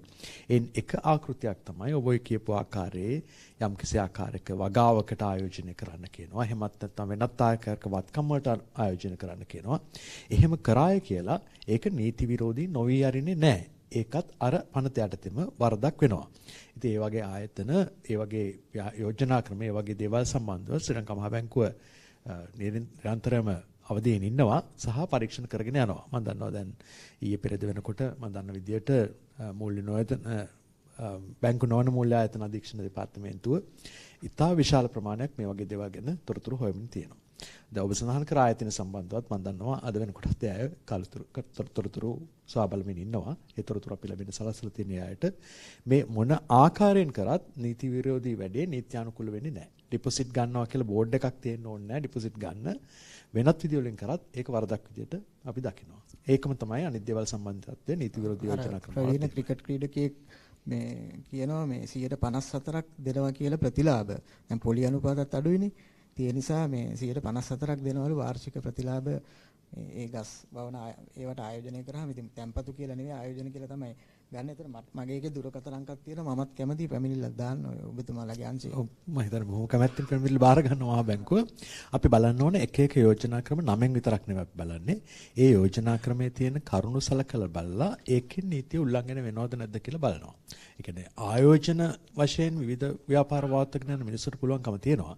නමුත් ආයෝජනයක් කියන්නේ ව්‍යාජය හරහා තැන්පතු බාර ගැනීමක් සිදු වෙනවා. අනිවාර්යයෙන්ම මේක නීති විරෝධී කියලා තමයි අපි ඉන්නේ. දැන් මහ බැංකුව ඔඩිට් කරනවා කියලා මේ මහ බැංකුවේ නම විකුණනවා. ඒක සම්පූර්ණ නම ගැවීමක්. ඒ සම්බන්ධයෙන් විශේෂයෙන් හොයා බලාවේ මම සම්බන්ධයෙන් මමම පැමිණිලි කරා මේ ඔල්ලිනවන බැංකු නෝන මූල්‍ය ආයතන අධ්‍යක්ෂතුමීට. මට කියන්න බෑ ගස් වර්ගයක නමකින් හෝ නෑ ඒකේ තොරතුරු අපි බලන්න ඕනම ආයෝජන ක්‍රමයක කොන්දේසි මොනවද මුදල් බාරගන්නේ කොහොමද ප්‍රතිලාභ ලැබෙන්නේ මොනවද කියන කරුණු විමර්ශනය කරලා මිසක අපිට ලේබල් එකක් දිහා බලලා තීරණයක් දෙන්න බෑ. විශේෂයෙන් අර මහ බැංකුව ලෝගෝ පාවිච්චි කිරීම නීති විරෝධී. එතකොට ඒක ගොඩක් අය වාජලස ඒක අරගෙන ටෙස් කරලා පාවිච්චි කරනවා. ඒක අපි දකින්නලාට උලං වෙලාවට අපි ගැන කටයුතු කරනවා. ඒක සම්පූර්ණ වැරදි. ඒක ওই වංචාසහගත දේවල් ගොඩක් වෙලා කරන තමයි මහ බැංකුවේ ලෝගෝ පාවිච්චි කරලා කියනවා මේක මහ බැංකුව අනුමත හෝ ලියාපදිංචි කියලා. ඒක තමයි අපි ජනතාවට දැනුම් දෙන්න අවශ්‍ය වෙන්නේ. විශේෂයෙන් මහ බැංකුවේ ලෝගෝ තිබුණ පමණින් ඒක මහ බැංකුවේ සම්බන්ධයක් නැහැ. මොකද ව්‍යාජ පාවිච්චි කරන නිසා අපි ඉල්ලා සිටින අපි අර පබ්ලිෂ් කරන ලිස්ට් එකක් තියෙනවා. තැන්පත් බාරගත ආයතනවල ලෑස්තුව විශේෂයෙන් අපි කාලෙන් කාලයට පබ්ලිෂ් කරන වෙබ්සයිට් එකේ තියෙනවා. එතනින් පිට නම් තැන්පත් ලබා ගැනීමට නොහැකි. ඒක පැහැදිලිව ප්‍රකාශ කරනවා. ඔබතුමාලා කියන්නේ පොලිසියට කියන්නේ දැන් මේක දුරකථන අංක දාලා මහ බැංකුව ඔඩිට් කරලා තියෙනවා කියලා තියෙනවනේ. දැන් අපි දන්න උනාට සාමාන්‍ය මිනිස්සු හිතනවා මහ බැංකුව විගණනය කරනවා මේ කිසි ප්‍රශ්නයක් නැහැ හැම රුපියලකටම වග කියනවා කියලා මේ ස්ක්‍රීන්ෂොට් එක ගහලා මම තියාගෙන ඉන්නවා මේ මහ බැංකුවට දෙන්න. එතකොට දැන් මේ මහ බැංකුවේ නම විකුණන එකට දැන් පොලිසියට පැමිණිලි කරන්න බැරි දුරකථන අංකක් තියෙනවා. ඒක කරන්න පුළුවන්. ඒක වෙනත් ආකාරයක මේ මුදල් නීති පනත හෝ මේ මුදල් ව්‍යාපාර පන්තියට නෙවෙයි වෙනත් ආකාරයක වැරදක් වෙනවා එතන. ඒ කියන්නේ වැරදි ආකාරයේ තොරතුරක් සැපයලා කෙනෙක් වැරදි නීති විරෝධී කටයුත්තකට පෙළඹවීමක් ඒ කරන්නේ. ඒ සම්බන්ධයෙන් මම හිතන්නේ අදාළ දෙපාර්තමේන්තුව කටයුතු කරાવી. ඔය ආකාරයේ නිශ්චිත ප්‍රකාශයක් අපි ඔය දකින්න ලැබෙන අවස්ථා කලාතුරකින් සිදු වෙන්නේ. ඕක මම හිතන්නේ තාම මේ නිවැරදිව ඒක ඍජුවම නීති උල්ලංඝනය කිරීමක් විතර වෙලා තියෙනවා. වෙන ප්‍රශ්න දෙනවද? එහෙනම් බොහොම ස්තුතියි. Thank you very much.